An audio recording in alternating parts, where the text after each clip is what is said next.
Recording in progress there, Y- Ian. Yes, sir. All right, man. There you are. There's that handsome face. Macamagow, it is time for the Rock and Metal Combat Podcast. Did you see that comment, Ian? Somebody wrote on our last video. Some guy wrote, "These two guys are better than any fucking podcast out there." Some, Yeah. some random dude just wrote that. Like, we're the best at this shit. And Yeah. Did you see who wrote that? yeah, but I didn't recognize the name. Jesus. Jesus, you mean Jesus Christ? Jesus H. Christ. Not just Jesus. Jesus H. Christ. So you know it's legit. Yeah, that guy mows my lawn, by the way. Yeah. Great guy. We call him Jesus. How's it going? It's going, man. How you doing? Let's see here. Oh, yeah. I'm doing pretty fucking good, man. I'm psyched about this fucking episode. I've had a really good week, and this is the topper, man. Shit's topping it off. Right on, man. All right. Before we get into it, I'm going to show you a couple of things I got. All right. First thing. I've never seen what syphilis looks like, so I'm interested. Yeah. Uh-oh, somebody hates you. REO Speedwagon 19. No, I bought this myself.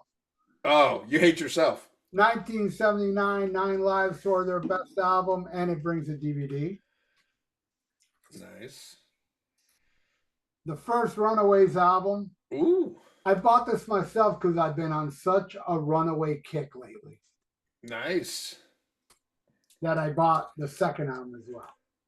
Ah. But I have this, but it's in such poor shape because I've had it since, the 70s. And it was even a hand-me-down. Somebody gave that's the second album, huh? Yeah. Okay, because I get confused because I have like their discography, but a couple albums are like it's the same album, but they were given different titles and shit, so I get confused. Yeah, this one's my favorite. It has my favorite song, Born to Be Bad. The Ghost soundtrack for the No Ghost. I saw the new Ghost movie, by the way. What'd you think? I thought it was really good. It was very Nice. entertaining. Kind of goofy in parts, but it was entertaining. The show was unbelievable. And if you look at the back, it's kind of like a homage to Kiss Alive. You see that? Yeah, I get that. Okay. I was gonna send you a digital copy of that, but I forgot. But you know what I did send you?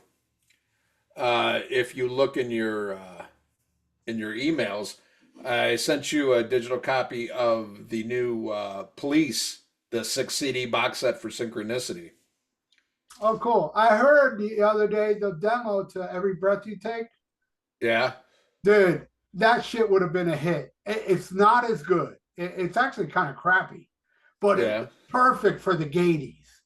It had like this keyboard Gadies crap going on with, Oh, I believe it. with the lyrics and the melody, just like Every Breath You Take, but to that Gadies keyboard shit. I think it would have still been a hit, but I prefer the version we all know, and it was Andy Summers that said, "Fuck that, man. I want to play." Oh yeah. Well, that's I think I mentioned it on our Police episode.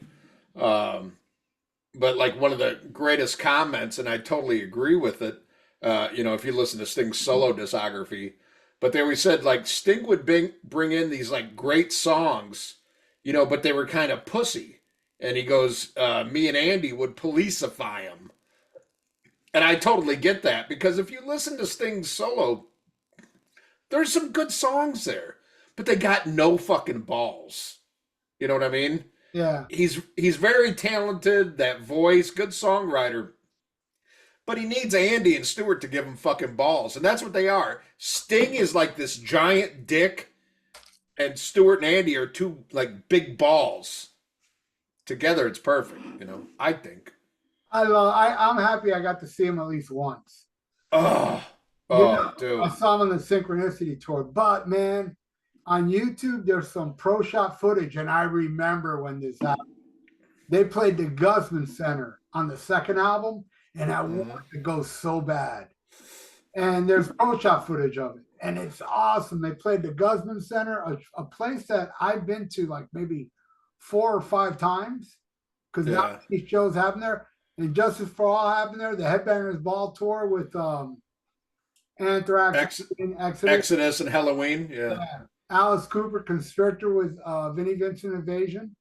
Those are those are the 3 times I was there.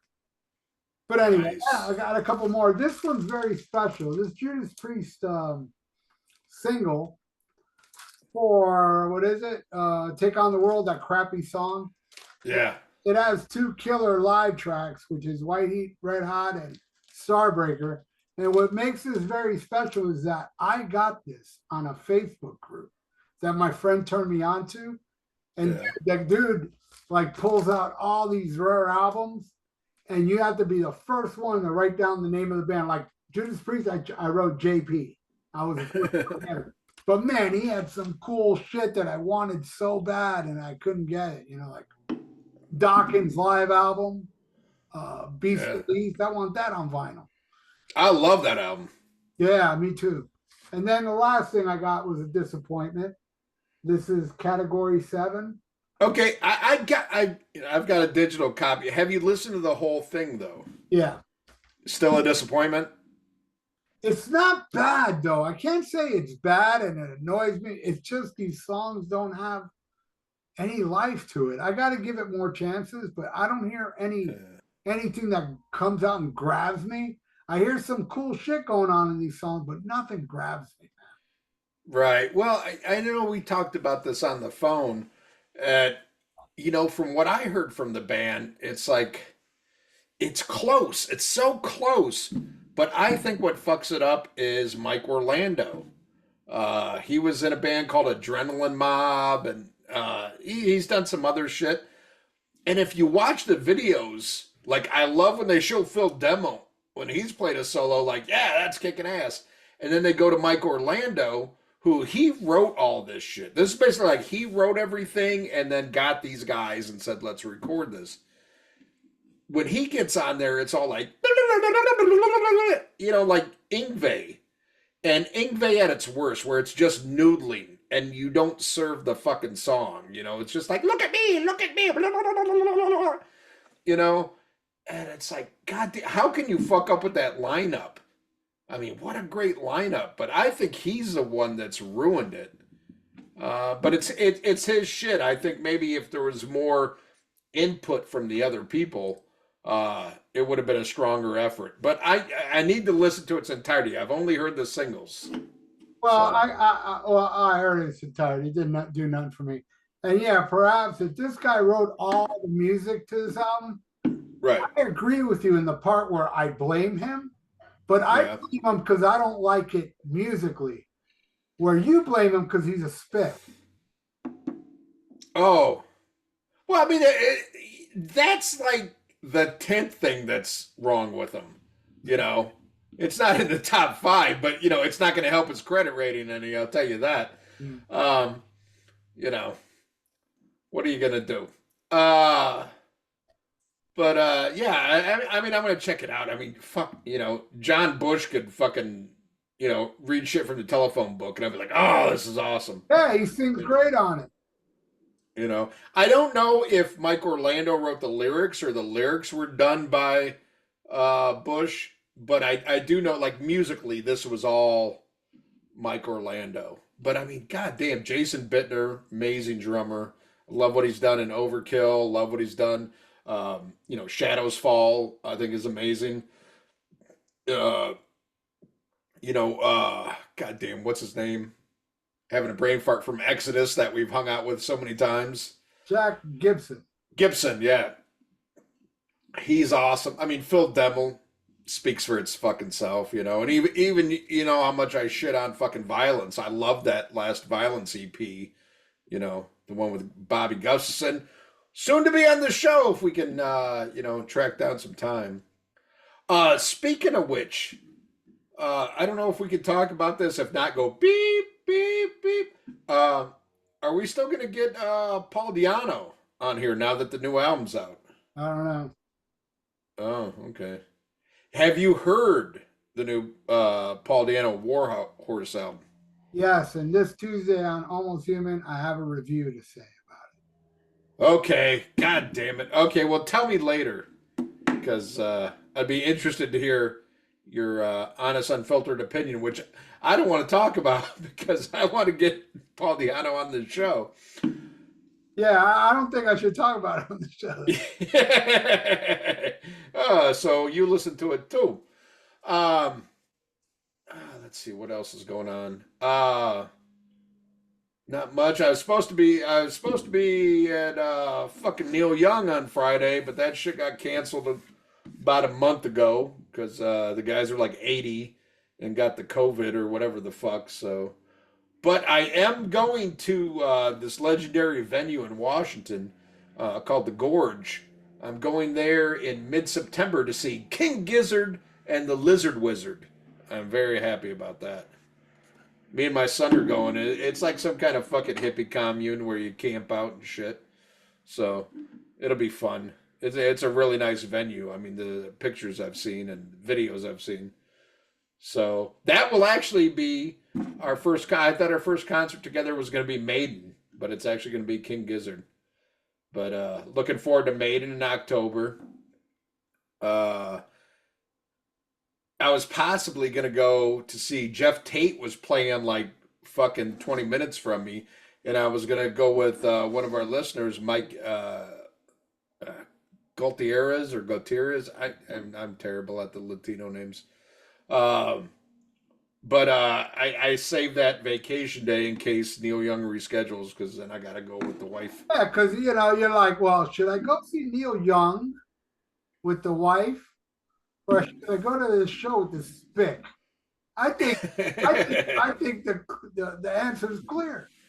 No, I wanted to go. I was like, fuck, because Mike's real cool. I met him when I went and saw Blue Oyster Cult in around Tacoma. Real nice guy. I mean, he wasn't even going to the show. He just came to the casino to hang out with me, man. We had a good time. Uh, and Jeff Tate. Last time I saw Jeff Tate, much people shit on him, man. It was really good. I thought he sounded I great. saw Jeff Tate a couple years ago. Guy was phenomenal. Yeah, so I was off, but man, he's playing basically, like a little place here. It's like $45 to see Jeff Tate.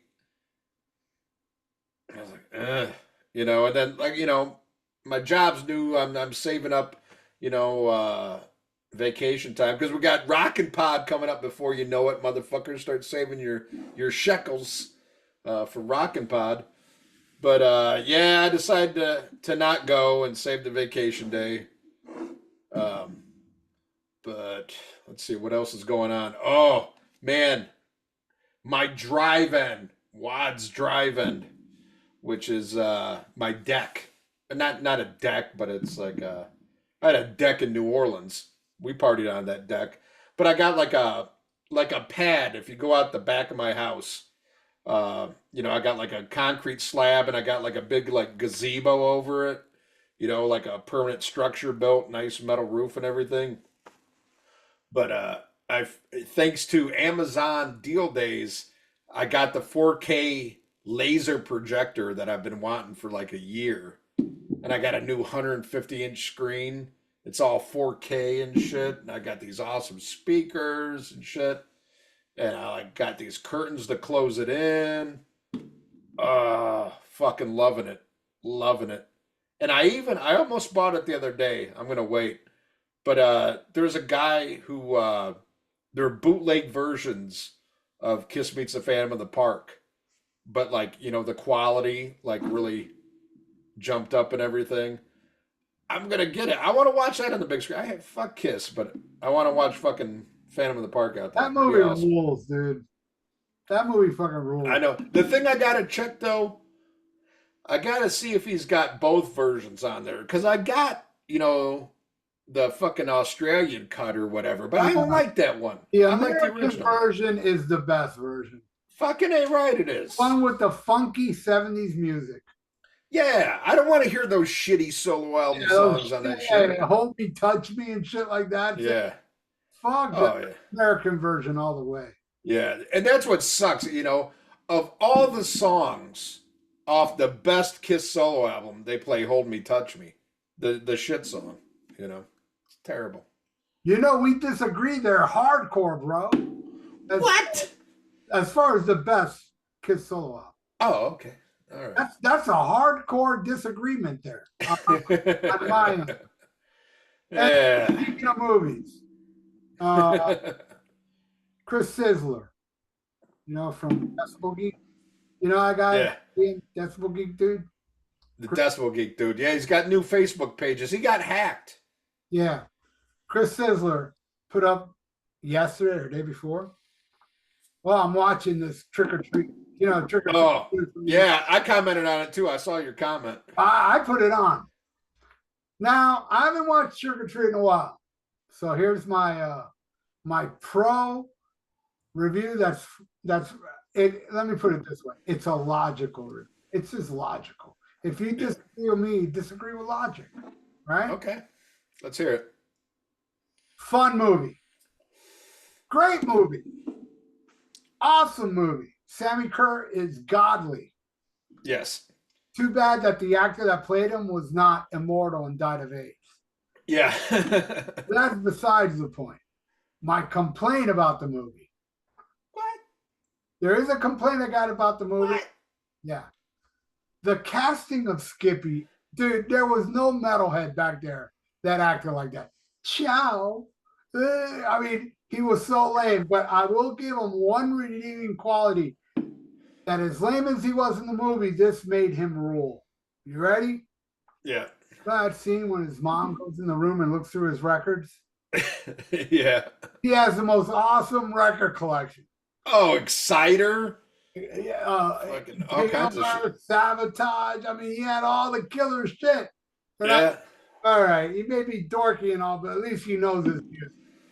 Yeah. Oh, I got so mad when I saw the movie, like the scene where he rips the posters down, because I would kill for those posters, especially now. You know what those fuckers would be worth? Oh my God. And that was my room when I was a teenager, man. I had posters everywhere.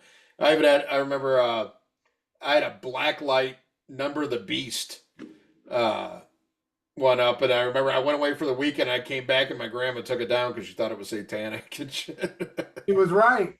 Yeah. But no, I love that movie. But I gotta call Sinzak out because he made a post a couple years ago about how that movie sucks. Oh, wow. Yeah, and then he posted, "Hey, I'm watching it." But in his defense, in this new post, he didn't say whether he liked it or not. Just said watching this. Yeah. Look at you, though. Mr. I Love Manowar 10 years ago. Yeah, I'm a totally different person. But I remember, man, 12 years old. I saw that shit in the theater with my dad, and then we went to the fucking. We didn't go to like a record store. We went to a superstore. It was like a knockoff Kmart. Immediately when we left that, and I remember we saw that shit on a Sunday, like a Sunday matinee, and left and went to the store, and that was my first Fastway record. Was that soundtrack, and I love it. And the 4K is coming out. I think they're gonna try to get it out by Halloween, once pre-orders come up. But it's coming in this like deluxe box, and there's 3 different fucking like covers you can get. 3 different editions. It's got the same shit in it, but 3 different covers. But it's gonna be a thick box, a booklet, a 4K, a Blu-ray. It's coming with the soundtrack remastered. It's gonna be awesome. I love it. It's a tradition. I watch it every Halloween. I have done that since it's come out. There's not a Halloween. There's been Halloweens when it's usually that Halloween that I watch. But there's been some Halloweens I don't watch Halloween, but I always watch Trick or Treat. Fucking love that shit. Is it on pre-order? No, they don't have the pre-order up yet. But once they do, I'll let everybody know. Yeah, send me a link. Yeah, because it's really neat, and all 3 covers are pretty fucking cool. But yeah, it's awesome because I bought a bootleg. Well, I guess it's technically not a bootleg, but it was a German release. But the picture was like so. I mean, for a Blu-ray, it's like it looks like a bad copy of a VHS rip of it. And if you listen to it in German, the sound is great, but if you do the English track, it sucks. And it was released over there as Ragman, the Oh character's name in yeah, it, not Trick or yeah, Treat. yeah. Yeah, it's called the Blu-ray. I got to Ragman, but I was like, I remember being so excited to get it on Blu-ray, and you know, I paid, you know, because it was an import. I paid a good price for it, and then I was like, this sucks. And then you get a booklet, but it's all in fucking German. Yeah. Speaks French and German. Fuck them all, right, Ian? Yeah, but you know, fuck the French more. I gotta piss. I'll be right back. You entertain the good people out there. Right. There was one more thing I bought that I didn't hold up, and that's what we are reviewing today. The new Deep Purple. So it brings a book inside with a bunch of planet drawings and stuff. No pictures of the geezers you see right there, which is a shame because those are some handsome elderly men. And seriously, this album rules. I can't get enough of it. And like I said, I'm disappointed in this. This rules. This movie was great, but you know, maybe if you're a Ghost fan, you would do that. And man, am I into the Runaways now, man. I got the third album. They only made 3 albums. This is my favorite one. Check out the song Born to Be Bad. And yeah, I like me some of that. I like the 2 Lita Ford albums, the 2 first ones, Out for Blood and Dancing on the Edge. Never really followed Joan Jett. I don't dislike her. I saw her live 2 times. I saw her live. Weird enough, the first time was the end of the end tour in 1982, and then I saw the 50th anniversary. She opened as well. All right, I'm done talking. What's up, Ian? Oh, I got some fucking news for you, motherfucker. And I bet you have no idea. No idea. You know, our Facebook page, we are both administrators, and we both have, you know, the power to include people. But I don't think you ever look at that shit or go to that option. Yeah, of course. I know you. So anyway, those of you who are on our Facebook page, you know that I ask 2 questions. You know, who's the only singer for Van Halen, and do you admit that Sammy Hagar sucks? Most of the time, people, I shouldn't give this away. You know, this is a trade secret. I let everybody in, you know, but I'll judge you if you leave the wrong answer. Most people, I would say 98% of the people who join our page are like, you know, David Lee Roth, fuck Sammy Hagar. And some people put it, but I'm like, let them join. You know, let them get bullied. Because I'm a firm believer in bullying. It makes you a man. But we had somebody, somebody very crazy join the page this week. You know who joined? Who? The real Sammy Hagar. No way. No. He has an official Facebook handle. And I left a fucking very anti-Sammy comment on a Van Halen page. And he commented on it. And he just basically like, God bless you. Thanks for being a fan. You know, I was like, okay. Like, is he being ironic? Did he not read this or whatever? And then sent a friend request for our Facebook page. And I accepted it. I've been looking on there. I know I'm not that active on the page anymore. I still look though, you know. I'm a voyeur. I like to look. But I was looking to see if like he made a post or something. But yeah, you know, and it might not be him, but this is the official thing. So if it isn't him, it's a representative of him that runs his Facebook page. But So yeah, everybody that's part of our face group, amp up the anti Hagar yes, posts, amp it up a bit. yeah, especially you know, and rightfully so. If you've seen any of this footage from this train wreck tour he's doing, oh my God, I mean, it's one of those things. Like, no matter what, I'm gonna say it sucks, but it's so much better when you watch it and you're vindicated. You're like, yes, this does suck. This is truly just a Sammy cash grab. Yeah, best of all worlds. I'm doing this for Eddie. But yet it's like 97% your era of Van Halen, which is, you can't even call Van Halen, and then like, 4 or 5 of his horrible solo songs, nothing from Van Halen 3, which, yeah, I get it. That album sucks. But if you're truly doing this best of all eras, they should play at least, 1 or 2 of those shitty Van Sharon songs. If this was truly, a thing for Eddie. And I laugh when I see, because there's so many people like, this is fucking Chicken Foot, with fucking Jason Bonham, who Jason Bonham has played in Chicken Foot as well. They're like, he's just using this shit as a cash grab to try to get people to come. And that's exactly what it fucking is. This shit is no different than any other fucking Sammy Hagar show. He plays mostly Van Hagar, a couple of his shit songs, and that's it. And people are like, oh my God, Sammy played Jump in Panama for the first time in 20 years. It's like, yeah, and it sucked. It sucked hard. What's funny, have you seen his little robot moves he's doing on stage now? No, I see him do this. Oh, yeah, and he does, there's one song where he's actually like doing the robot, like, what are you, Buckethead?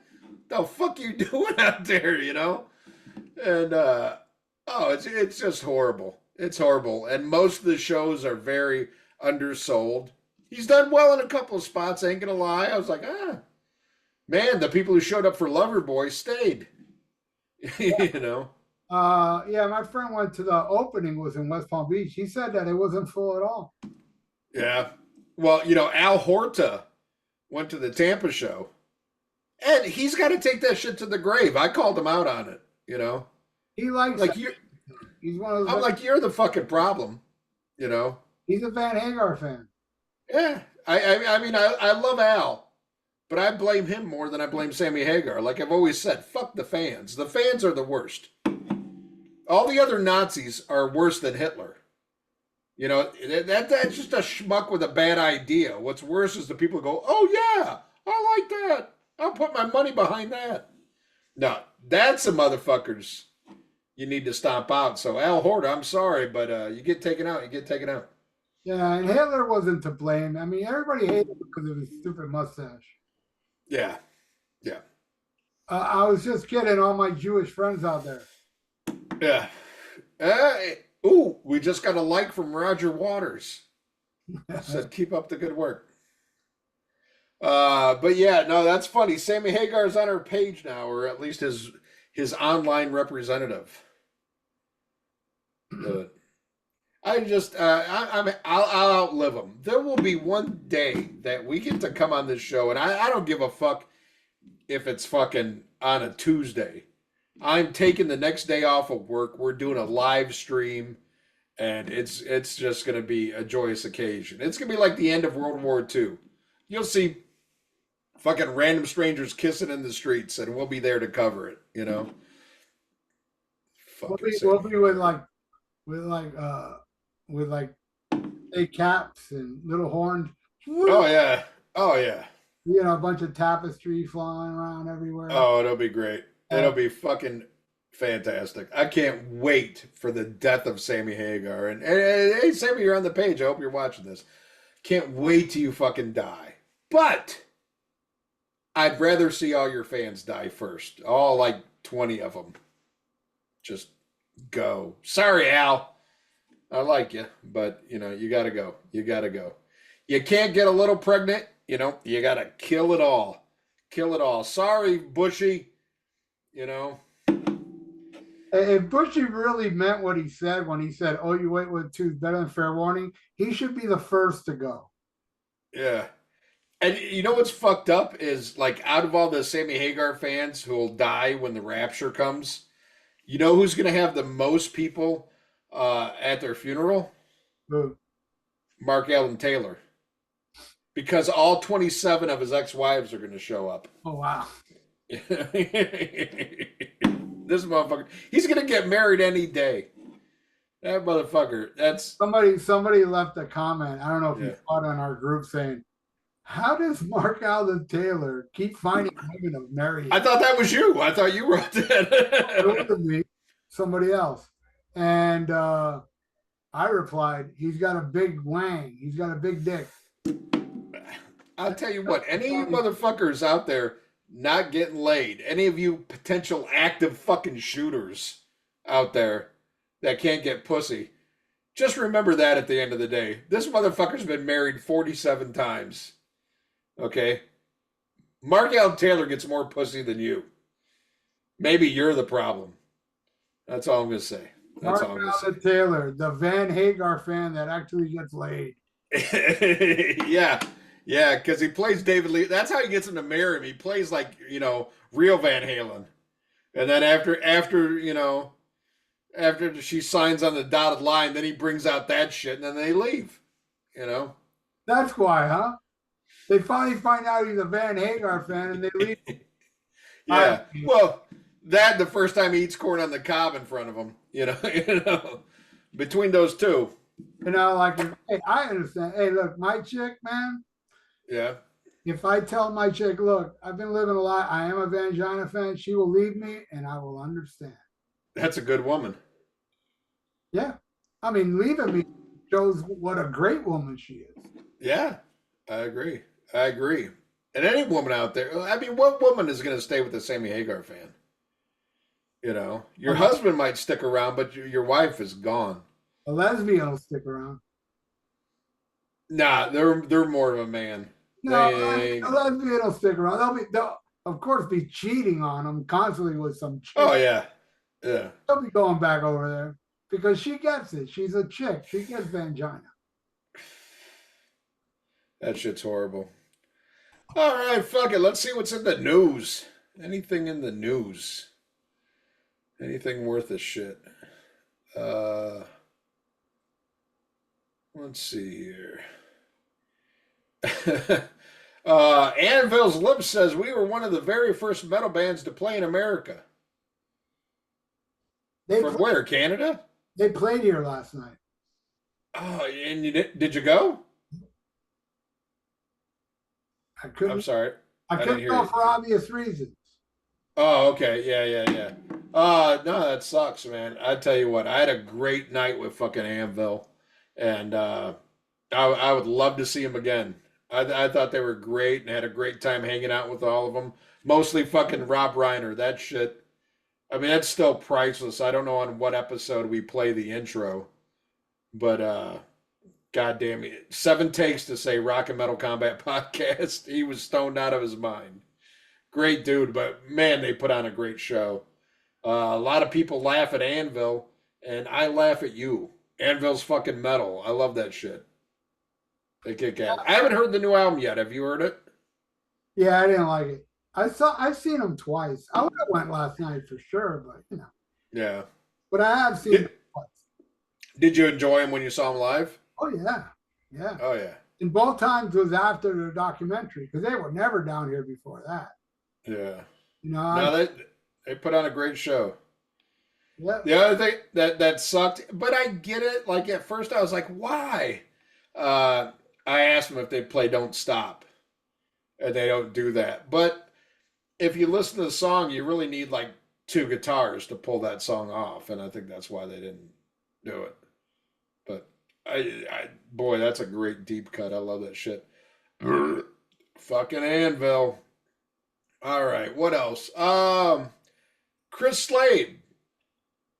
Always talking about why he's not part of AC/DC. They asked him, why aren't you part of AC/DC touring in 2024? And he says, Angus probably wanted to change. And how do you feel about that? If Phil Rudd's not there, should have they gone back to Chris Slade? Or do you feel like they made the right move at going in a new direction? They should get fucking Simon Wright. Fuck that shit. I love that drummer, man. He was great in AC/DC. You think so? No, I don't think so. I know so. I'm not a big Simon Wright fan. I love him. And I'm not a big fan of Fly on the Wall, but I love his drumming on it. He pounds the fuck out of his drums on that album. You think so? I've seen him twice with AC/DC. Yes, you cannot be better than Phil Rudd. Phil Rudd is the AC/DC with David Lee Roth is the Van Halen, you know. But Yeah. Simon Wright was great, I thought, you know. Really? See, I feel like Simon Wright is like the European Matt Sorum. Uh, I don't know. I just hear like whether it's with uh AC/DC or fucking Dio, uh, just always like a constant reminder that the guy that you want to hear on drums isn't there. But he's not incompetent. I don't want to say, but neither is Matt Sorum. Matt Sorum is not an incompetent drummer. He's just He's dull. yeah, and that's how I feel Simon Wright is. I And like I like what Simon Wright does on that song "Sink the Pink" a lot. That oh, I love that. I love the song. the pounding he does, he doesn't keep like like Matt Sorum like a robot. He lets loose, man. Yeah. That's how I feel. All right. Everybody's entitled to their opinion. All right. What else we got here? What's going on? Don't give a shit. Don't give a shit. Oh man, poor Slash. Did you see that shit? No, His stepdaughter either killed herself or OD'd. oh wow, Yeah, and he canceled. Like he's on this new blues tour because he's got this new blues album and shit. It's pretty neat. Like he's going out with. I mean, I know you're not a big blues guy, but he's taking out some blues artists and shit. And I like that he's doing something that's totally, separate from shitty Guns N' Roses. But he had to cancel like 4 shows. It's unfortunate. His stepdaughter is like 25 years old, very pretty girl. They haven't announced cause of death, which 9 times out of 10, that's either suicide or overdose, But he wrote like a nice, tribute to her online. I thought it was very sincere and very emotional.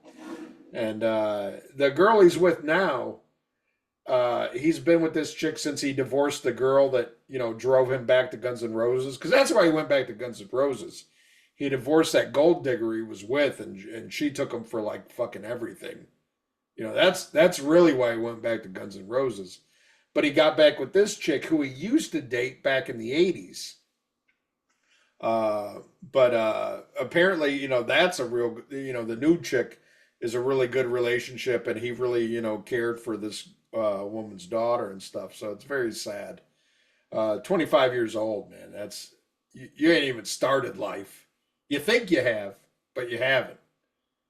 But then again, it just gets worse after that. So maybe it's a blessing. But sad nonetheless. So anyway, what else we got here? Don't give a shit about this band. Don't give a shit about that band. Don't give a shit about this band. Jesus Christ, man. This is a fountain of who gives a shit. Oh, Jerry Cantrell released a new single. I haven't heard it yet. But the way they're describing the album sounds really good. He's got a new solo album come out. He released a new single called Vilified. Haven't heard it yet, but I love Jerry Cantrell. What do you think? I haven't heard it yet either, and I dig his solo material.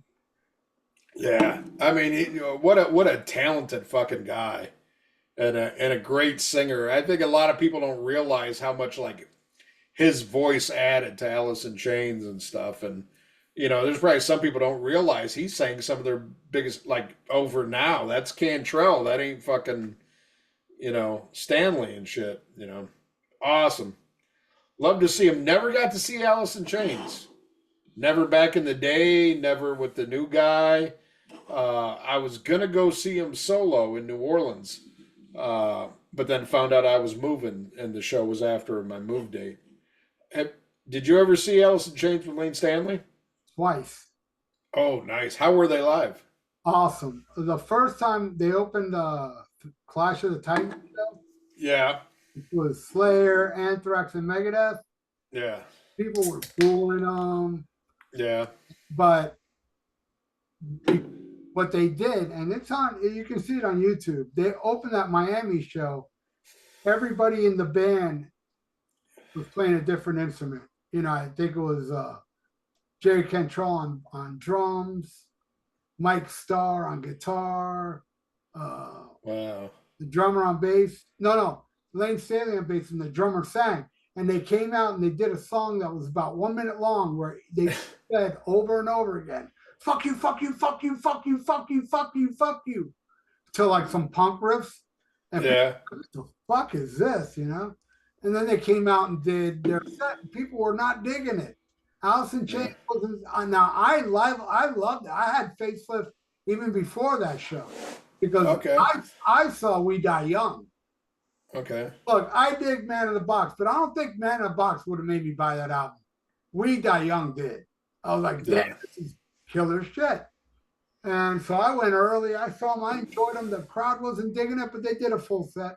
Then I saw them headline Bayside, and that was amazing. Dirt. Yeah. Oh, unbelievable. I was all the way up front. So, yeah. And then I saw Alice in Chains afterwards twice. With the new singer? Yeah, I seen them twice. They were great. They were nice. Great. Yeah, I need to check them out, man. Hopefully, they're not like every other band that comes to Seattle and plays on a fucking Tuesday. I'd tell you, man, so many fucking great bands come here, but it's all during the week, man. And we're starting a new job. I just ain't got the time. But when as I'm building up my vacation days, I think I've got like a week and a half, like vacation days. But it's going to be just like in New Orleans. Every vacation day I have is going to be for fucking concerts, because that's what it's all about. But probably by the time I get all these hours that I want, nobody I'll give a shit about will be touring anymore because I'll be fucking dead. It's hell getting old. But yeah, so I'm excited to check out new Jerry Cantrell. This is kind of cool. Ronnie Wood's son married Steve Harris's daughter. I don't know why. I just think that's kind of cool. What do you think? They're calling me, dude. You're gonna have to continue talking. I'll be right back. Okay. All right. Ralph's got to leave. But yeah, Ron Wood from the Rolling Stones and the Faces and shit. His son is sticking his penis in the daughter of Stephen Harris. Sounds like a good wedding reception to me. Unless Steve Harris got up and played like fucking Empire of the Clouds, and then that would suck. Let's see, what else? What else is going on? Halloween. They're reissuing Walls of Jericho and the first two Keepers of the Seven Gates. It's power metal. It'll keep you a virgin, and it's not that good. So stay away. What else we got here? Nothing I give a shit about. I mean, who gives a shit about Hailstorm? Who gives a shit about Mr. Big? Who gives a shit about Metallica?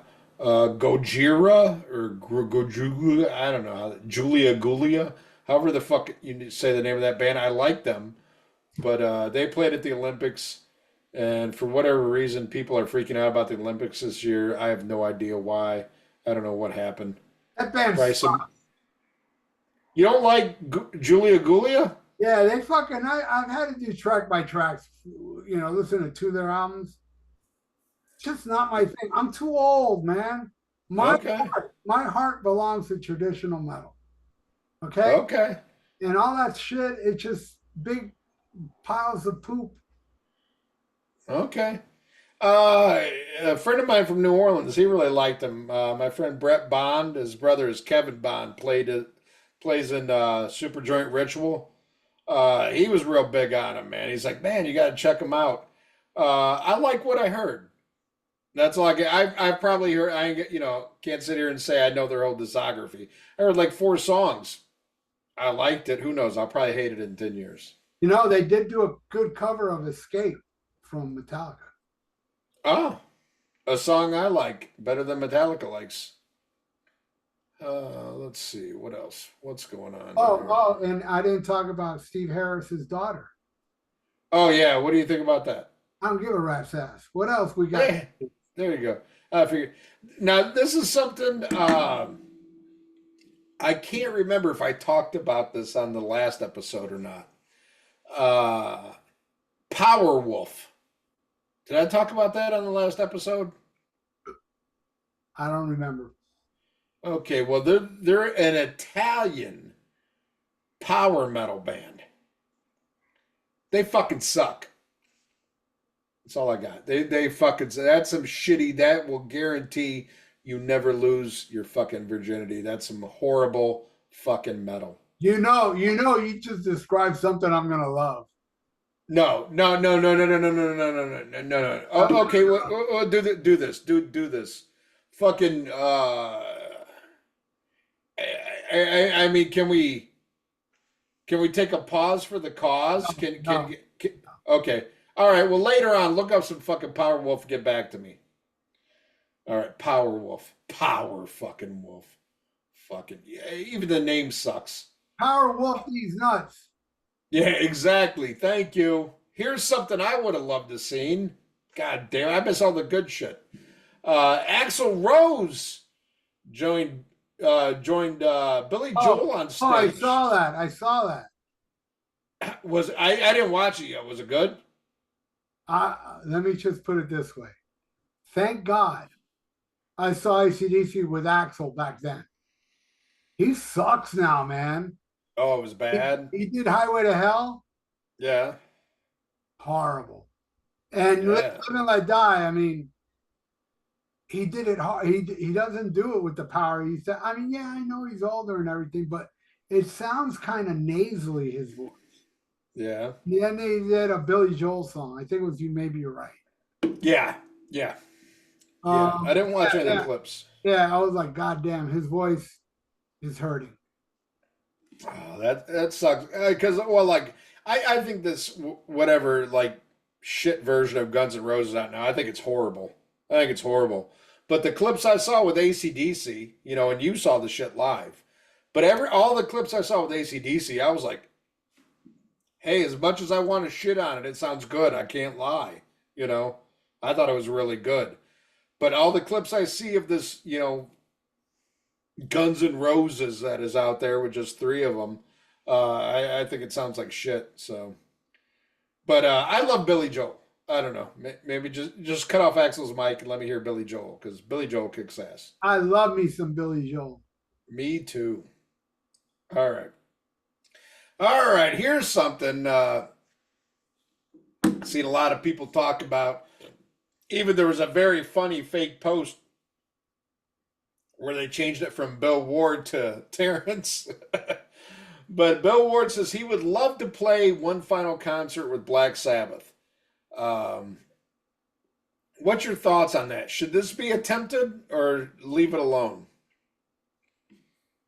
On my channel right now, just debuted over an hour ago. I Yeah. talk about that very thing.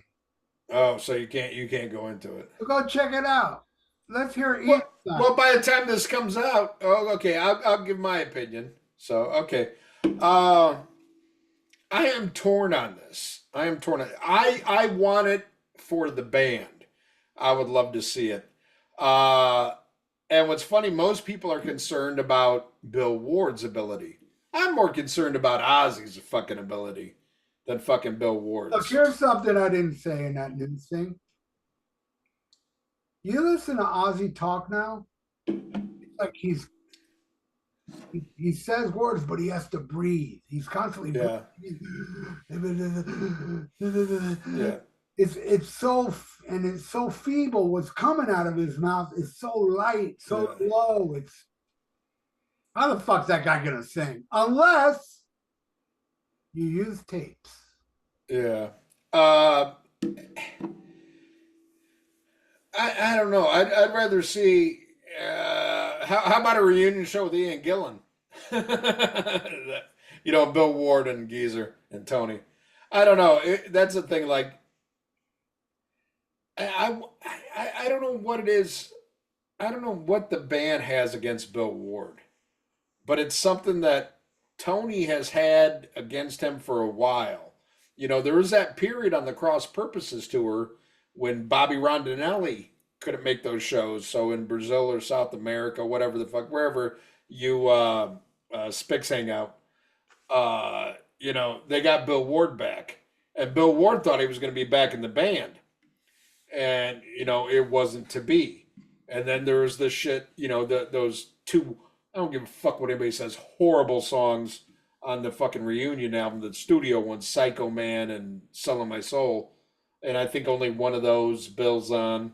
So I don't know what their thing is with fucking Bill. Like, oh, he can't do it, he can't do it. I don't know if it's legit or just, you know, Tony has this thing because, you know, I know we've never reviewed the album, but, you know, I think we might have talked about it before. When they did Heaven and Hell, the Devil You Know album, the last one with Dio, uh, it was pretty much all done before Vinny Appice, with a, you know, with a click track, with like a, you know, with a robot drummer. And then Tony wanted Vinny to come in and just replicate, you know, precisely what the robot drums were. And he wasn't happy with that because he's like, he wanted to add his own flavor and his own touch to it, which only makes sense. But he was kind of given strict instructions. No, you play what fucking the Commodore 64 said you play. So I don't know. But again, if they did one last show, would I love to see it? Yes, because that's how it should truly end. Even though I think Tommy Clitoris did an amazing job on that last tour that they did. You know, to me, he was the highlight, you know, because he's the only drummer since Bill Ward that played drums like Bill Ward. Every other drummer did their own thing and their own spin on it. Tommy Clitoris fucking, you know, he did some Bill Ward shit. So he'll always have my respect, even though I can't pronounce his fucking, you know, Clitoris type name. So I don't know, but yeah, you look at Ozzy. I even saw this story about Ozzy making a commercial with Geezer. I didn't even want to watch it. You know, like I kind of wanted to watch it, but I'm like, I don't want to see Ozzy like that. I love Ozzy. I mean, I shit on Ozzy, and his solo career is spotty at best. But he's fucking Ozzy. I love him. You know, I don't want to see a feeble fucking Ozzy. You know. Yeah, I want to watch that shit. I'll watch the fucking Osbournes, you know? Fucking terrible. I don't know. Get together with Ian Gillan. We'll get into it later. That motherfucker can still deliver. All right, what else we got here? Dark Angel is recording a new album. You're a Dark Angel fan, right? Yeah, I love Dark. I think Darkness Descends is maybe the greatest thrash album ever. Yeah. Uh, I gotta give them another try. I can't remember. Something fucking annoyed me about their shit. Metal. Uh, It was the metal part. yeah. That shit annoys me. But I can't remember like specifically it was the singer. Like you know with like fucking violence.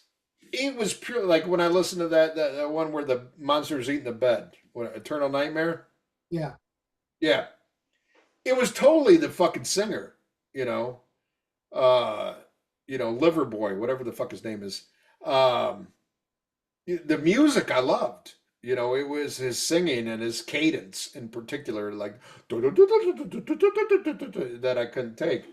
I can't remember what it was with Dark Angel because No, it's one of those no, like you know I read all the shit about him. I'm like, oh, I should love this band. It sounds really good. And maybe it was the one I listened to because doesn't it like there's Darkness. They got like two different singers, right? yeah. There's a different singer on Leave Scars, the next album. Okay. Uh, you know. So I don't know. Maybe I need to check it out again. Are you excited about the new album? You think I don't even know how many of the original guys are left. Is this something you're looking forward to, or like you know, leave it in the past? No, no. I think it'll probably be good. I don't think, How many people like from the classic era are still involved? Do you know? I don't know. I don't know. I haven't been Okay. enough. I know one of them died not too long ago. Yeah, the rhythm, the guitar player. Yeah. So, but I mean, fucking Gene Hoglan. God damn, I love me some Gene Hoglan.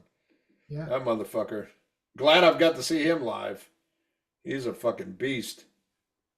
Uh, Something I wish I never fucking heard. Oh my god. Oh my god.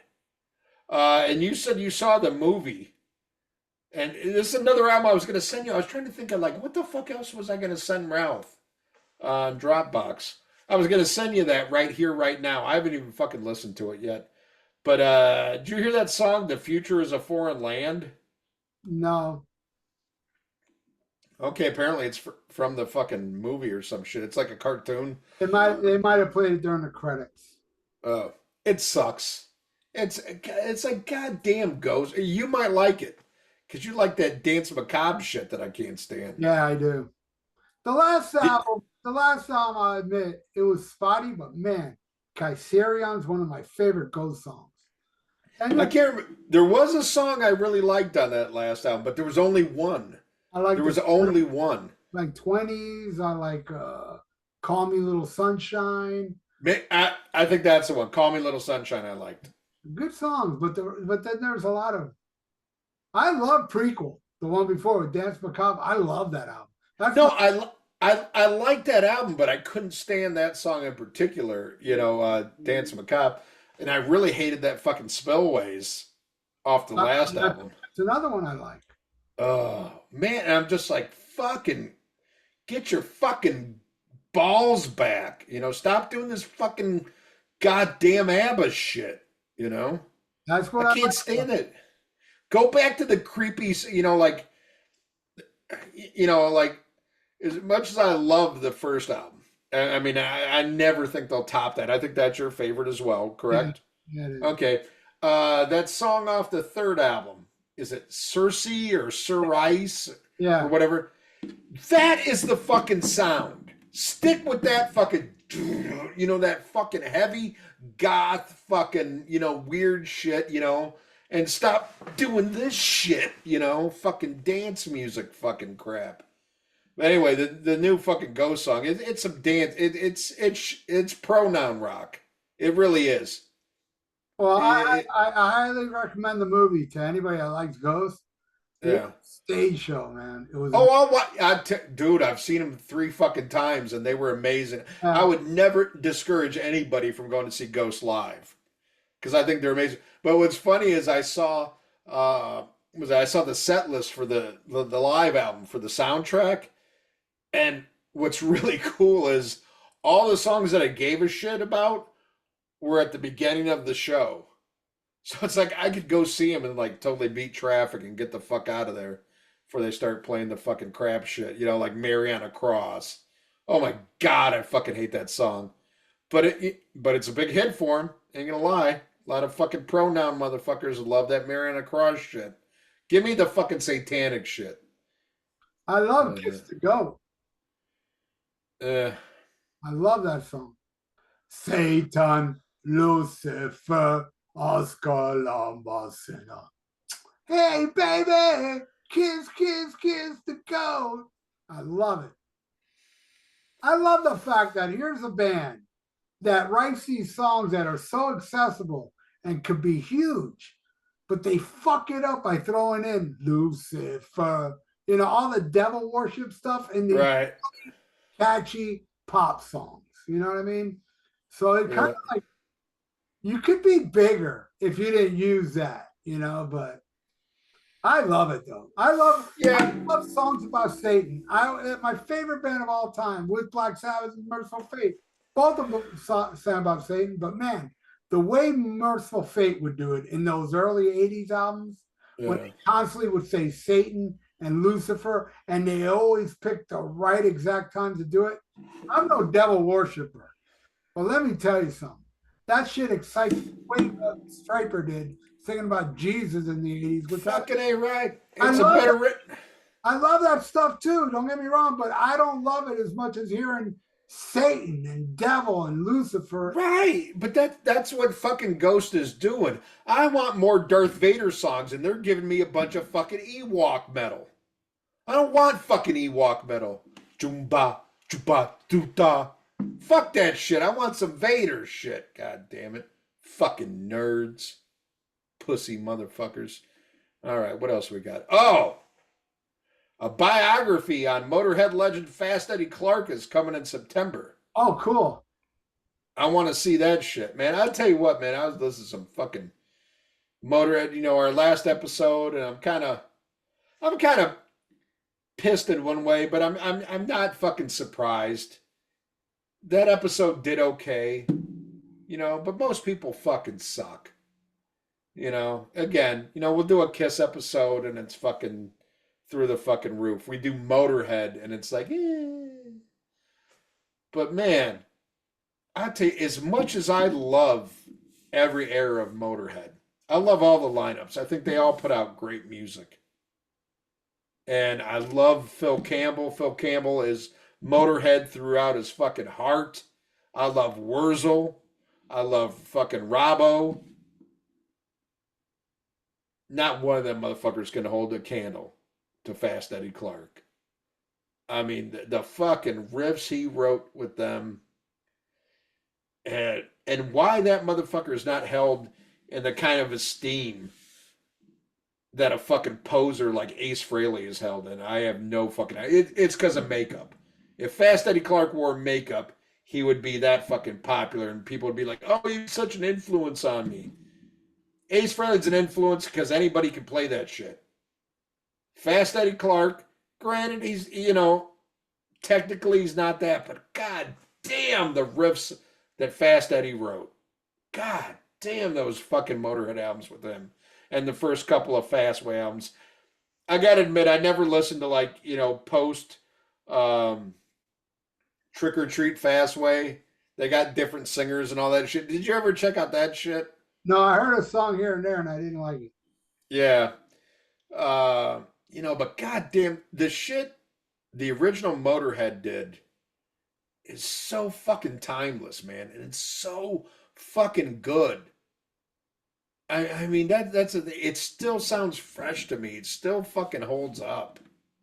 And I'm not slamming, again, I'm not slamming any other guitar player in fucking Motorhead. They were all amazing. Fantastic, except for CC. But goddamn, Fast Eddie Clark.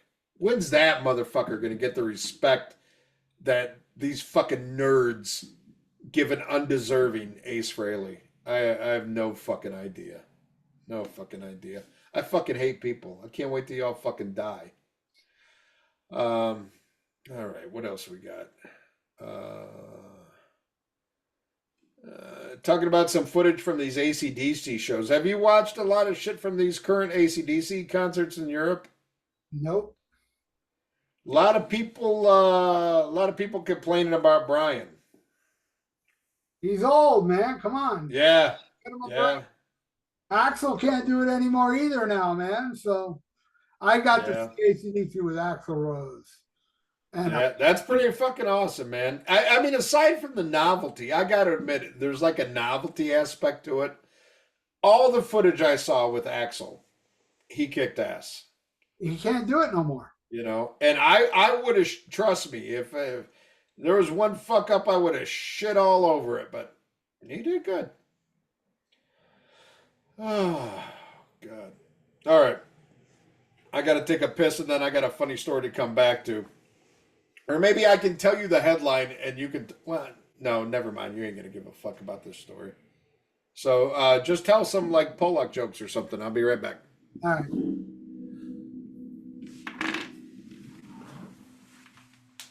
What do you call somebody dumber than a Pollock?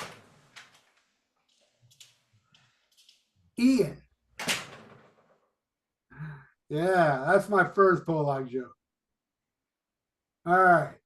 My next Pollock joke. Ian and a Pollock walk into a bar.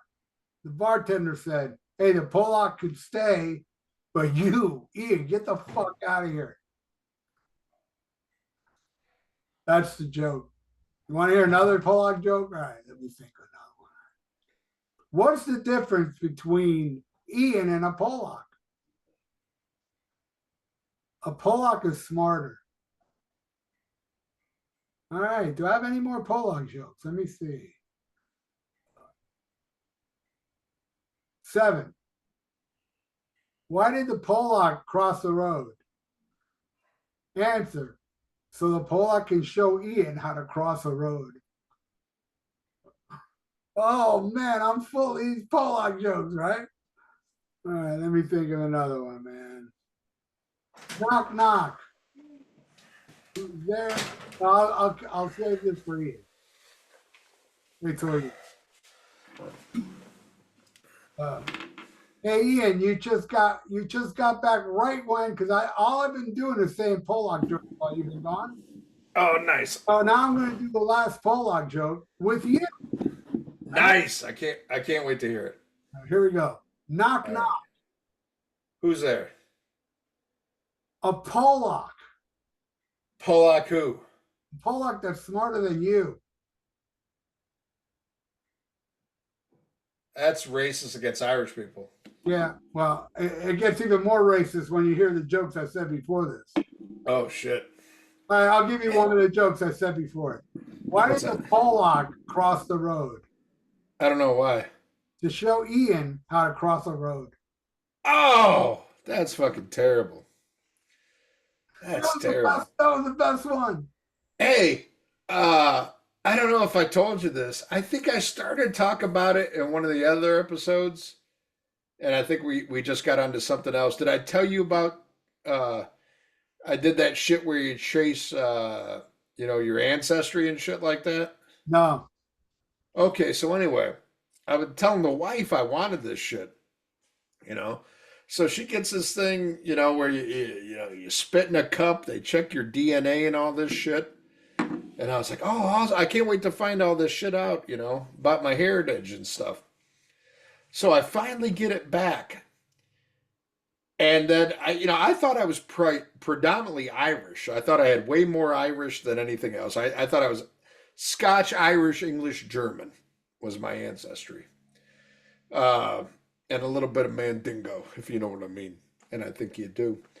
But I get it back, and it says this one thing. It says German/French, 52%. And I'm like, no. What the fuck? What the fuck? What the fuck are you talking about? Self-feeding frog. Okay, hold on. It gets better. It gets better. So it was a category, German/French. I'm like, what the fuck? And then you click on that, and then you can zero in on like precise, like what part of the continent they thought you came from and everything. So then as I zero in, and you can keep going deeper and deeper, it shows that they think primarily my ancestors came from the border of Germany and Belgium, which is like Belgium is like a fucking men's restroom, like a rest stop in between France and Germany. There's Belgium. So it's like I lived like on the other side of the fucking street, and I'm wondering like if my hatred is like genetic, because like those were the neighbors across the street that I couldn't fucking stand. Were the fucking French. And it's curious to see, if that's where, like, all these years later, like, I've never met a Frenchman, I just can't stand their fucking language, so I'm like, maybe this is, like, inherent in my DNA to hate these motherfuckers, because years ago, my ancestors, like, that was the loud-ass fucking white trash neighbor across the street that you couldn't fucking stand, There's genetics. That's all I'm saying. Crazy stuff, man. Crazy stuff. Fuck the French. All right. Okay. So here's something I thought was funny. I know you love some Slipknot. So Jay Weinberg, son of Max Weinberg from the E Street Band, he says he's not yet ready to talk about his exit from Slipknot. Says he has a fantastic therapist who helps him. What the fuck? The only thing you should bitch about is you're probably making less money playing for suicidal tendencies and infectious grooves, which is what he's doing now. He's not making that Slipknot money. But goddamn, at least you ain't got to play those shitty Slipknot songs. What the fuck's he crying about? Now, why do you think they kicked Jay Weinberg out of Slipknot? Do you have a conspiracy theory? Yeah, they're Nazis. Ah, I did not see that coming. Yeah, because his last name's Weinberg. They kicked him out of the band because he's a Jew. Well, hey, it happened in Van Halen. Let's see what else is going on. Blah blah blah blah blah blah. Do you like Slipknot's new drummer? Oh, he's amazing. Yeah, I thought he fit in better with the band. Starting with his name, his first name is Gestapo. I was like, oh, he's perfect for Slipknot. No, he is an amazing drummer. But yeah, it sucks he's being wasted in Slipknot. I want to tell you right now, I have found a song that's worse than 1979 from Smashing Pumpkins. What's that? I have found a song that's worse than Read My Body by Kiss. Oh shit. What's that? I have found a song that's worse than Brandon by Motley Crue. Oh my God. Do tell. It's off the album Ordinary Man. I guess nobody really caught on to this. You got to listen to the song again. The Ozzy album? The Ozzy album. The last song is called It's a Raid. It's the worst song I ever heard in my life. I missed the Smashing Pumpkins listening to that song. It's the worst. Listen to it again. I guess what happened, Ian, is that when you heard it, you were so fatigued with how crappy the album is that you probably didn't even make the last song. The last song, oh my God, It's a Raid. Okay. It's a rave? Like a rave? Oh, raid, like oh, raid. Okay.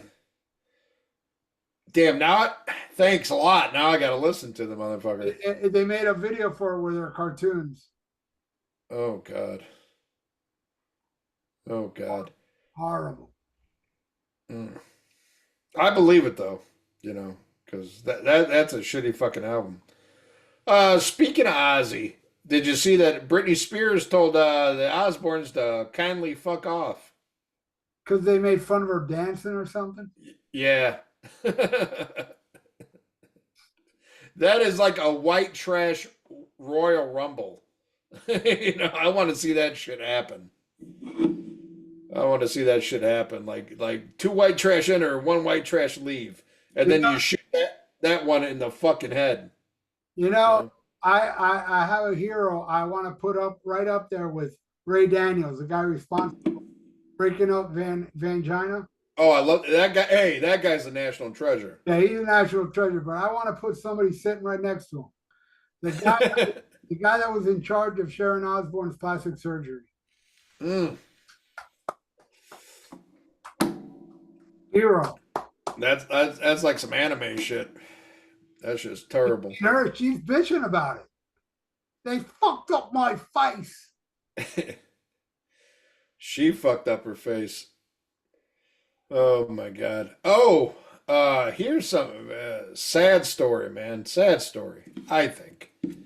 Did you see Jack Russell finally said retiring, no more? Well, I did a news report on it. Oh, okay. I love Jack Russell's voice. I have none against his voice. You know me, it's all about that first album. But he's got a voice. One of the rare songs I like after the first album is Save Your Love. Amazing vocals. Yeah. I like the song Face the Day. Yeah. A couple of songs I like, after the first album, but yeah, it's super sad. Yeah, I mean, I don't know if you saw the video of the one show that everybody was like bashing on him about, where like he didn't seem to know what was going on, and everybody said he's drunk and shit. But the video, I mean, it's hard to watch. Like, oh my, it looked like senior abuse. I mean, really, like even having him on stage. And I got to admit, at first I was like, "Oh shit, he's back on the sauce or the pain pills." But to realize this poor man has dementia, you know, and the only reason he's touring and doing all this shit is he needs money, you know. So I feel bad for this guy because whatever condition he has, people think like my son thinks every musician is a millionaire. I'm like far, far from it. Very few people are like Metallica. Most people, bands that we love have day jobs they work when they're not on tour and shit. So I just hope he can afford, the health care that he needs and everything. Because that footage, if you saw it, like this motherfucker didn't know where it was at, and that's sad. And I think it's, it gets thrown around, but I do think he's brave for saying, "Hey, this is what I got," you know, and knowing that he has to step aside. Very unfortunate, man, because he's one of those kind of like what you said about Klaus Meine. People don't hold him enough high esteem, but when he's gone, everybody be like, "Oh, he was the best singer ever." I think a lot of people are going to look back at Jack Russell like that. Whether you liked his particular music or not, that man had a voice. Holy fuck, did he have a Great voice? voice. Yeah, he did have a great voice. And it's sad, as my grandmother had dementia, and anybody out there who's had loved ones who have it, that's just uh, it's a gut wrenching disease that robs you of the person you knew. It's like they're alive, but they're not alive. It's not the same person. So, uh, I wouldn't wish that on fucking Sammy Hagar. I really would, because I want him to be fully aware of whatever painful shit happens to him. Uh, but yeah, it sucks. It sucks. It's sad. So my heart goes out to Jack Russell and to his loved ones and his friends and family. And I thought it was a little bullshit. Mark Kendall's like, "Oh, I got no ill will against him." And it's like, motherfucker, you ain't done nothing but ill will against this son of a bitch. Even though I do understand, Jack Russell put that whole band in a horrible predicament with his drug and alcohol addiction. But goddamn, okay, now you got nothing against him. But whatever. Hopefully, I don't know. Maybe I hope those two have a day where they just that Russell can be coherent and they can make amends, because those two guys did start the band together. They've known each other for fucking 40 fucking plus years. So I hope they can find some closure, but sad thing to see. Let's see. Do we have any funny stories? Let's see. What else? What else? Don't give a shit about this. Don't give a shit about that. Don't give a fucking shit about none of this shit. It's getting hard pressed to find fucking good stories. Uh, Except ones dealing with the band we're going to talk about. I don't want to wait. Well, Uh, I got an announcement to make. I gotta go lay down. But I got the you got to mic. lay it. Yeah, I got the microphone right next to me. So Okay. I'll still be right here, guys. Okay. There's usually a story every day about Jordan Ruin This, talking about Mike Portnoy coming back to Dream Theater. Are you excited for the new Dream Theater album? Not really. I am. I am. I'm optimistic. I was a fan of Black Clouds and Silver Linings. I thought that was a good fucking album. So I hope they get back to it. I'll go see it. I saw Dream Theater open up for Maiden on the fucking Final Frontier tour. Pretty fucking good shit. Let's see. What else? Sammy Hagar likes to fuck little kids, but not as much as his fans. Yeah, that's not a funny story. Keep going. Yeah, I'm looking. I'm looking. And by that, I don't want anything misconstrued. He said, but not as much as his fans. He didn't mean he likes fucking kids, but he likes fucking his fans better. What I meant is his fans like fucking little kids even more Oh, than Sammy Hagar. yeah, that makes So yeah, I don't want no lawsuits here. Yeah, Sammy Hagar fans are bigger pedophiles, is what I was getting at. I did not know that, but it makes sense. Yeah, yeah, exactly. Let's see here. Uh, where Lorraine Lewis got kicked out of Vixen, and they replaced her with some fucking Central America chick who'd never heard of Vixen before, which is Isn't kind it of funny. amazing that there's still some kind of, you know, that people actually want to see this band? I don't know if people actually want to see them, but they're still out there. You know what I mean? They're getting they're, Uh, they're getting booked at shows. My point is, Vixen, they were a manufactured band. right. Let's get a group of chicks with the hair band, keep their hair to the sky, but let them be chicks. And then the music was written by Richard Marx, right? Yeah. Get Richard Yeah. Marx that wrote their fucking music.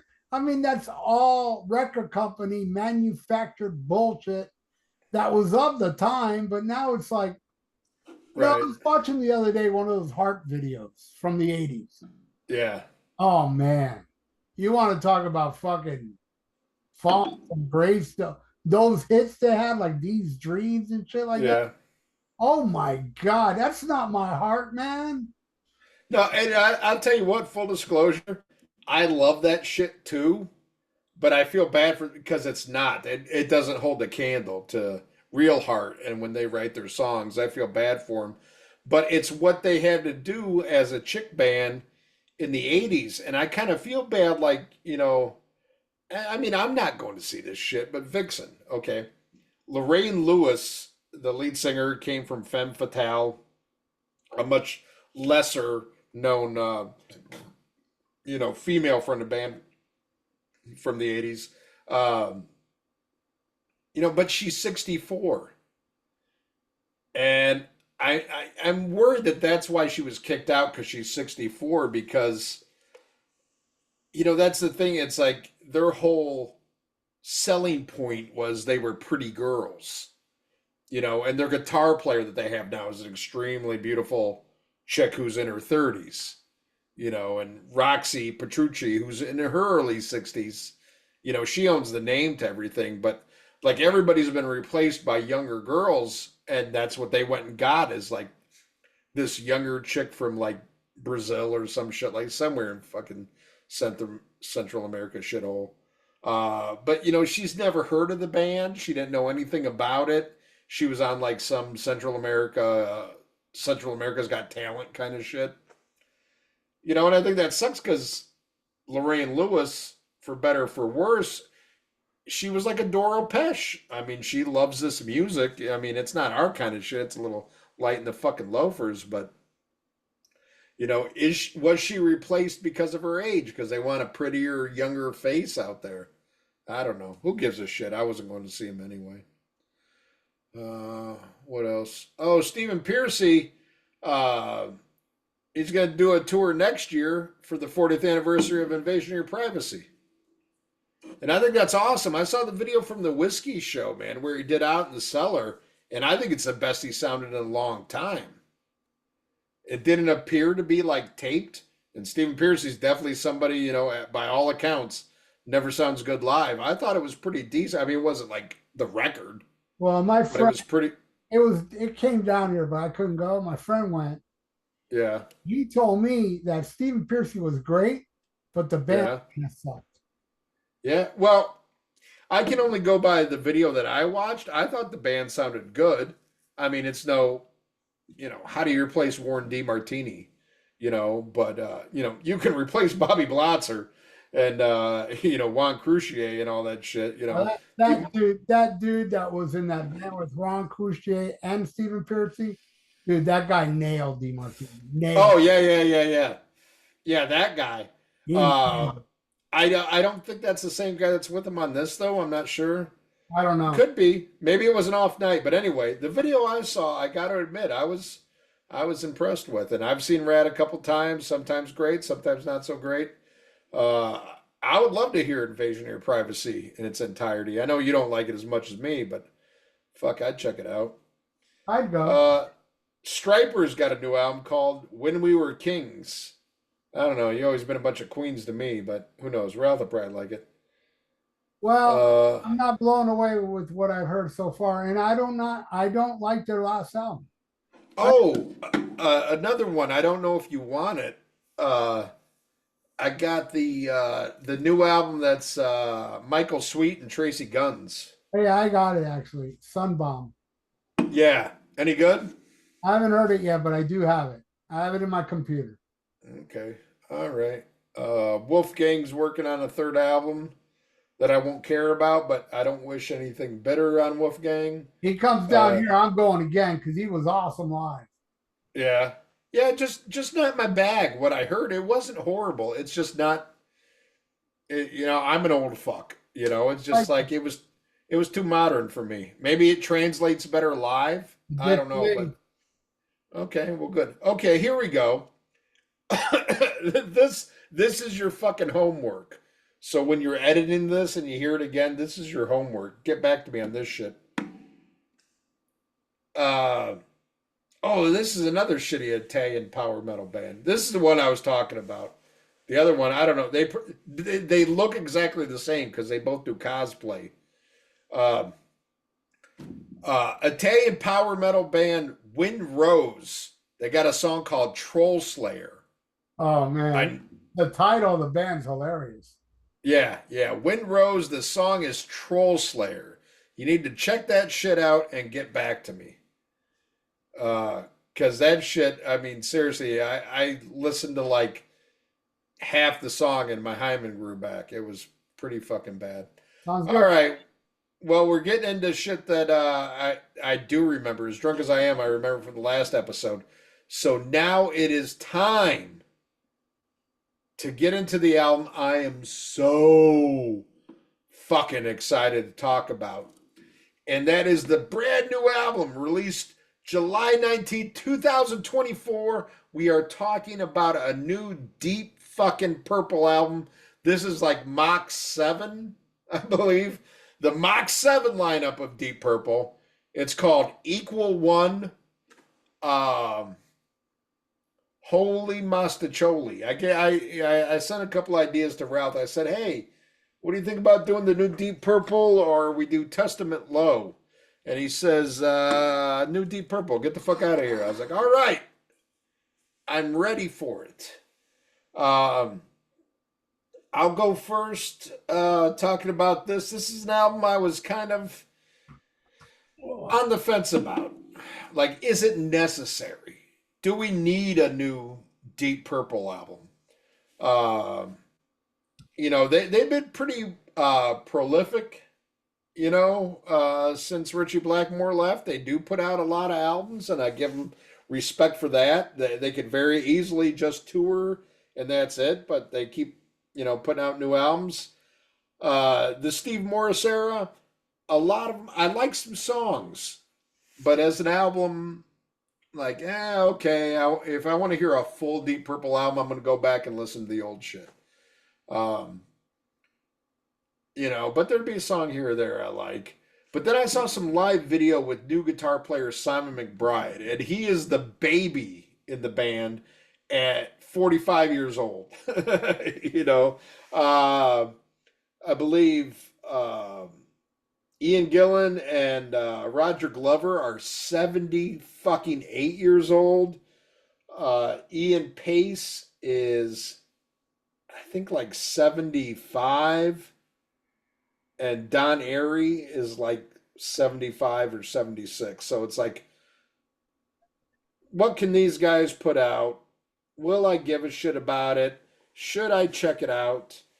Um, wasn't sure, but man, the videos I saw with Simon McBride, I was very impressed with.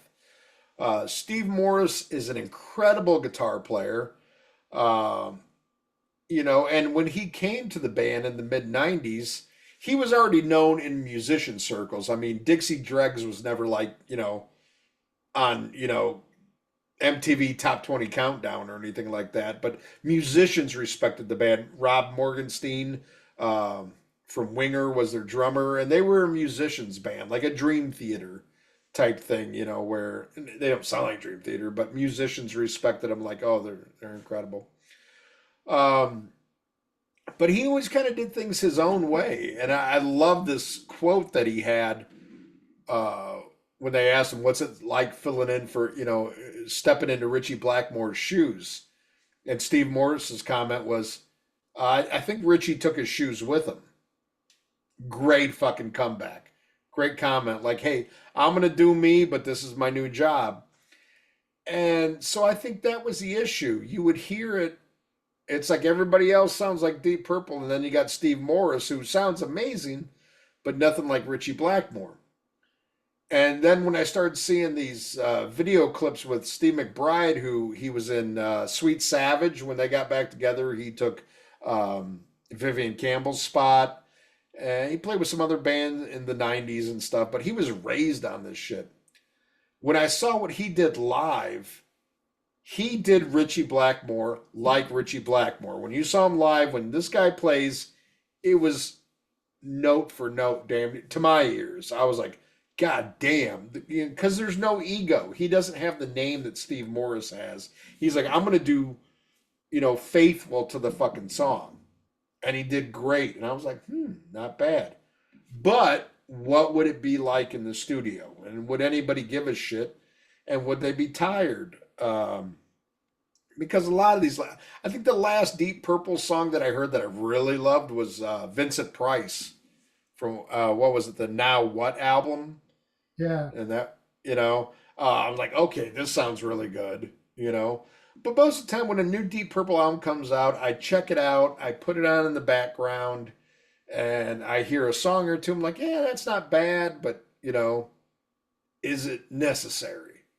If I want to hear Deep Purple, I'm going to go back, I'm going to put on Machine Head, or I'm going to put on In Rock, or fucking, Burn, or Stormbringer, or Come Taste the Band, shit like that.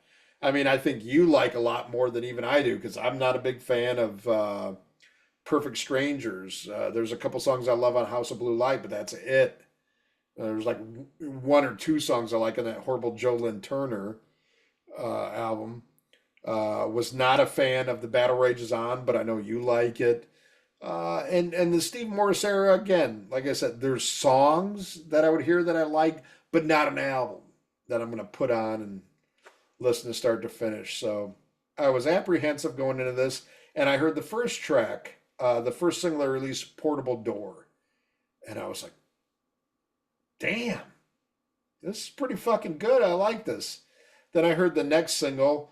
Let me look at it right now. Next single was Pictures of You. And I was like, I don't know. This one doesn't grab me. And then they put out Lazy Sod a month after that. I was like, I kind of like this. So, got the album, and, we'll get into it as we get into it, but I don't know. Spoiler, I'm very excited to talk about this, and then this was something I really wasn't like, it's just going to be another album that I might listen to once and put away, but we'll see where it's at now. What do you think, Ralph? Were you even looking forward to this, or did you give a shit? What's going on? Yeah, because when I saw Portable Door, I was like, holy shit, this is awesome. Then when I saw Pictures of You, I thought the same thing. I thought it was a really killer song. Then when I saw Lazy Sod, I was like, that's it. I pre-ordered it. All three of those songs fucking rule. I want this. And then I heard the rest of the album, and I am floored as we speak now. It is my favorite album of 2024. Let's see if we agree on that. Fuck it. Ralph, take the first song, Show Me. Show Me is a cool tune. Not one of my favorites on here. And it's okay. The solo's killer. But there's much better coming up. But it's not a bad song. I dig Show Me. All right. Well, when I first heard this, the first couple seconds you hear the song, I was like, what the fuck is this? This sounds a little different for Deep Purple. And then I was like, fucking hell yeah. It kicked in not only a great way to start the album, but I think this would be a great way to start this tour. I really do. And I know that's controversial because kind of a band this long in the tooth, and you're coming out a lot of times, a band like this are going to be on a package tour or, God, I mean, sounds unforgivable. They could be opening for somebody. You never know these days. So you might want to start off with, like Highway Star or something everybody knows. Fuck that shit. Fuck that shit. Start off with this song. I think it's fucking awesome. I evidently like it a lot more than you, but I'm like, what the fuck's going on here? This band sounds rejuvenated to me. I was like, fuck yeah, man. I really dug this one. And now I'll go into the next one a bit on the side. Fuck yeah, Down and Dirty. This band has not only aged gracefully, but knows exactly how to work with what's left in the tank. And what I mean by this, when I first put this on, I was out cutting the grass, and I was like, okay, I'm gonna listen to Deep Purple while I'm cutting grass. And on the first listen, I was like, I like it, but they sound their age. They sound older. But the more I listened to it, it was perfect because they didn't try to be what they're not. They're not trying to sound like they were in their 20s, and they're not trying to play stuff outside of what they could, replicate live. I think they know who they are. They're very comfortable in the pocket, but there's that history there. And this to me has classic Ian Gillan lyrics. It has a great Deep Purple sound to me. It sounds so invigorating. Something that I think was missing on the Steve Morris albums. And not that I hate those. I mean, I really enjoyed Perpendicular, the first one they did with Steve Morris.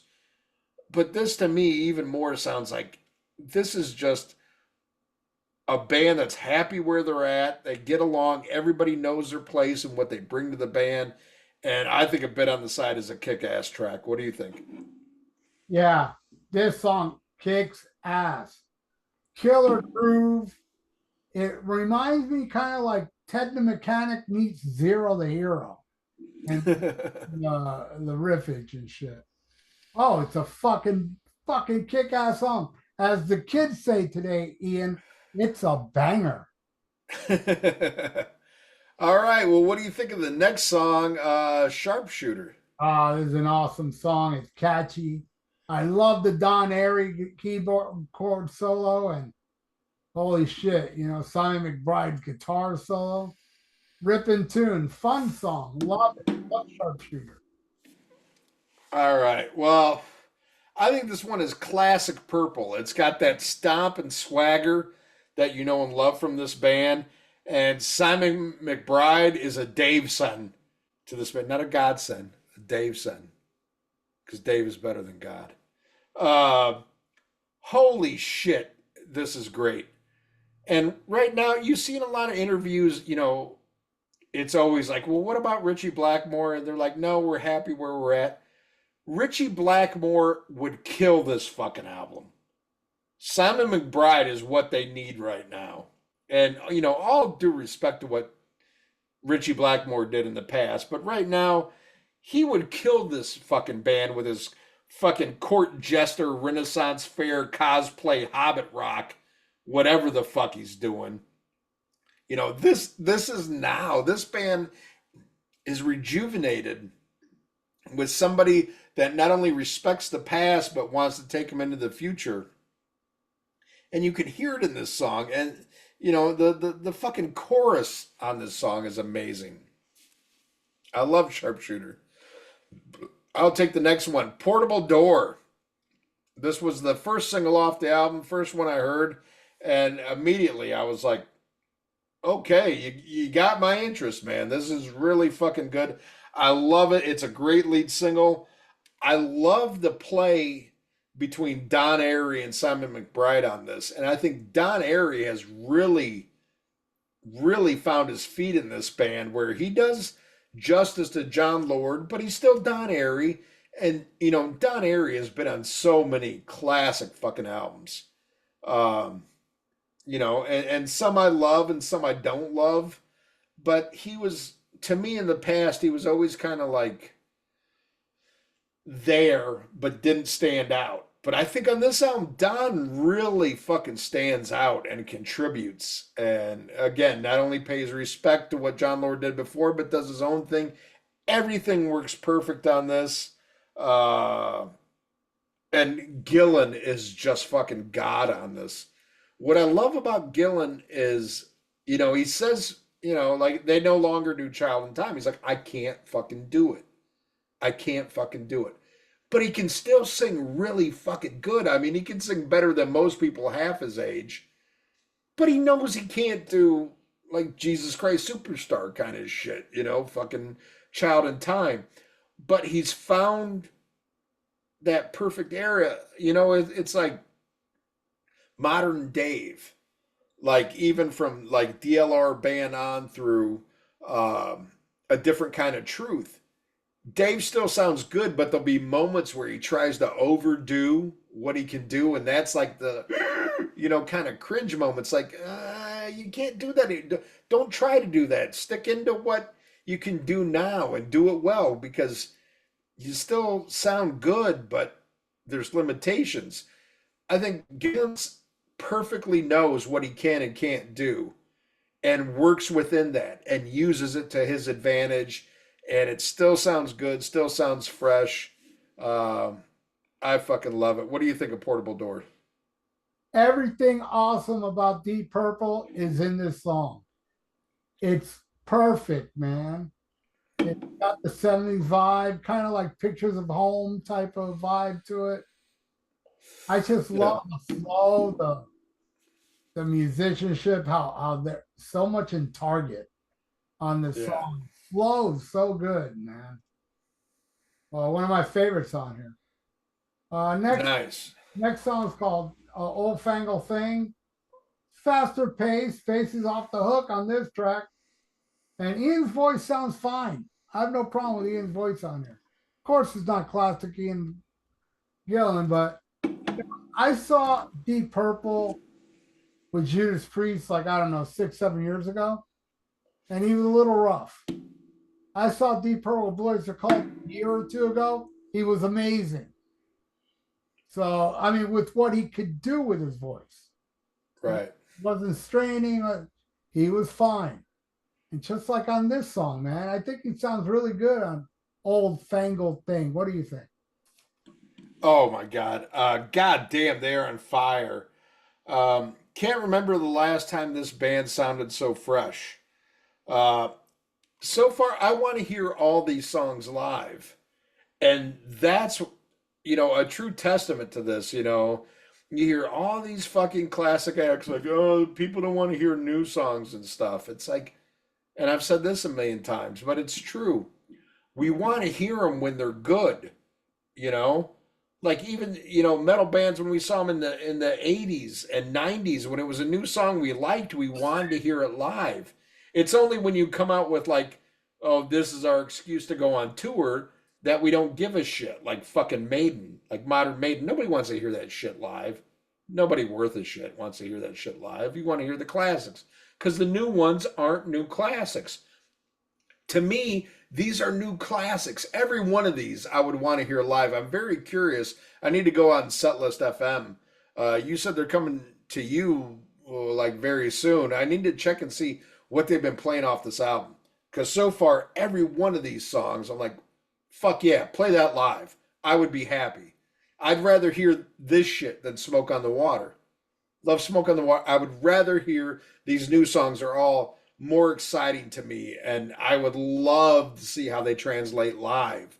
I would love to hear the interplay between these musicians, and see what Simon McBride adds to these songs. And well, I mean, he, wrote these songs with them and played them, but I want to see where he goes live and how, every one of these, it's like, yes, Yes.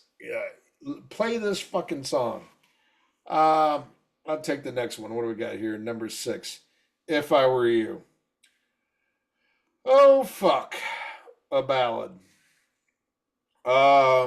Should I worry? Everybody knows how I feel about ballads 9 times out of 10. I'm like, get the fuck out of here. Uh, Fuck no, I shouldn't worry. I love this song. It's beautiful and it feels real. And that's what I need when I hear a ballad. Because it's not my wheelhouse, but when you do it, make it sincere. Make it be like how it used to be in the good old days, in the 70s, you know? When there was one ballad on the fucking out, unless it's fucking Barry Manilow, but if you're a rock band, you would keep it to one, but it would be so fucking good and so important. Like Home Tonight, or Dream On, something like that. You know what I mean? It would be fucking, it didn't feel manufactured. It felt like this is something you're getting out of your soul. And that's what this one feels like to me. Um, I love the chorus. I love the part where he says, I forget the line precisely, but if it was a regular moronic ballad, I forget what he says, but what would rhyme with it would be breakup. But instead of that, he just says our little shake up. And I don't know why, but it just hit me like a ton of that just shows me he's not like following the model, like, spoon, moon, and June kind of fucking thing, whatever rhymes. He's actually thinking about what he's doing, and I love it. It's so Gillan, it's so classy. Um, and that solo, holy shit. It's purple all the way. This is one ballad I'm not bitching about. What do you think, Ralph?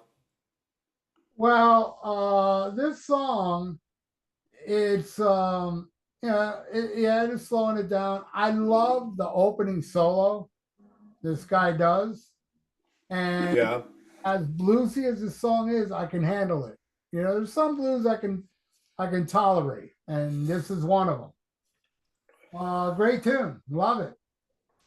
All right, next, Uh, Pictures of You, yeah. catchy, killer, grooving song, man, and I love the way the song ends. Pictures of You is a great song, a great pick for a single. I love Pictures of You. What do you think? Um, the second single off the album, did not care for this the first time I heard it. I was like, eh. I got excited with Portable Door. I was like, okay, here we go. And then I saw they put out this video relatively, like I think a month later. I was like, cool, let me check that out. And I was like, this one ain't fucking grabbing me. Maybe it's just going to be another one of those Deep Purple albums where there's like one song I like and then the rest I could give two fucks about. I don't know what I missed the first listen because now I love this one. What the fuck was my problem? I don't know. I fucking love it now. I think it's a great fucking song. And I love what you said about how it ends because I love how it goes from this into the next song. I'm saying nothing. Holy shit. Bam! Into the next song. And it starts. Fuck. Another great song. To my ears, no filler yet on this album. And we're 8 tracks deep into an album I'm already worried about because there's like 13 tracks or something on this shit. So I'm already like, oh my God, not only, are you guys fucking almost 80, but 13 songs? Really? You're breaking my rule of 10? But I love this fucking song and I love the way it comes, out of the back. If you listen to this, it's almost like a seamless transition. It's like the ballad ends and you're on to the next song. Like you almost have to look to see like what the fuck did this, you know, but it is a different song, but it's fucking amazing. I love it. What do you think? Oh, it's infectious. It's killer, mid-pace tune.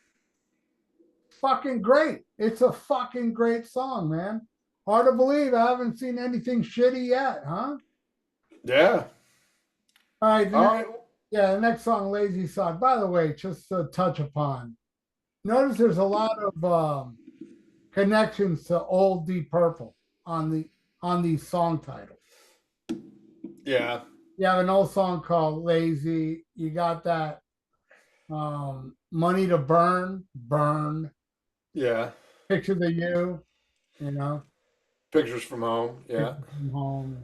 Anyway, Lazy Sod, this man, Ian Pace brings that fucking swing. And this was my favorite of the first three songs I heard. The song made me pre-order this album, man. Lazy Sod hits it out of the park for me. What do you think? Third single. Again, I love it. How can Deep Purple do in under 5 minutes what Maiden can't do in a song that goes on for 2 days? Buy this fucking album now. I mean, just god damn, it's just, it makes me feel so good that a band this old that I was about ready to write off, like, okay, whatever, it's an excuse to tour, you know. This is vital shit. You know, this is I mean, fuck, this is the ninth song out of 13. And there's not one where I'm like, okay, it's killer filler or it's bad song placement. I'm saying none of that. And this is once again produced by Bob Ezrin, who I'm not the biggest fan of the world in, but one thing he did that was amazing. Um, it's pretty funny when you think about it. He produced The Wall by Pink Floyd, you know, both Ralph and I, one of our favorite albums of all time. He not only produced it, but he put the songs in the order he thought worked the best. So you got to give him credit for that. Like if you're just handing all these songs, you know, there's a great structure. And to me, like the flow of this album is amazing. And there's different styles, different textures, different shit. But I mean, it's just listen to this, you know, at least so far. There's not one argument I have like, they should have put this on the first side or this on the second side. The flow of this is fucking amazing. Uh, just incredible, incredible album so far. Let's see if they can keep it up. With the 10th song, Now You're Talking. Um, let's see. How do I feel about this one? Hot damn! He even pulls off the scream on this song. And if you want to call it a scream, it's a little like, I don't know what the fuck it is, but it's like, you know, it's a little bit of old school Gillan. But, you know, it's not like Child in Time shit, but it's like, I don't know how to describe it, but if you're a Deep Purple fan, you know what the fuck I'm talking about. And you'll know it when you hear it in the song, or if you're a fan of fucking Born Again, you know when he goes off in this little fucking demon voice. And it's fucking awesome. And I love it. It sounds like fucking Deep Purple. Like classic Deep Purple. And lyrically, it is totally Gillan. I mean, it's a total Gillan's like story song. Like, God, what's the one song? I think I forget what it was. Like Ian Gillan Band, or no, when he did like it was just called Gillan. There's a song. I think it was like '82. I forget what the fuck it is, but it's typical like Gillan story lyrics and stuff. But I love this fucking song. I think it's killer. What do you think, Ralph, of Now You're Talking? Now you're talking this one. It's fun. I really like the vibe of the song. It's not skippable, but I will say it is killer filler, but it's not a bad song. Ah! Okay. I'd say killer filler, but it's still a good song. I'm not saying it's bad, but yeah, I like the other songs more. But the next song, No Money to Burn, man, that whole band is on point and on fire on this song. The swagger oozes in this fucking tune. No money to burn rules. That's what I think. What do you think? Uh, oh fuck! Now is this classic? Again, 11 songs in and no filler. Like, god damn, to me, it's like I can't think of a you know, like younger bands or even like, you know, classic bands that are half their age. You know, because these motherfuckers are almost 80. To be 11 songs deep and have a song like this. What the fuck, dude? I mean, what the fuck?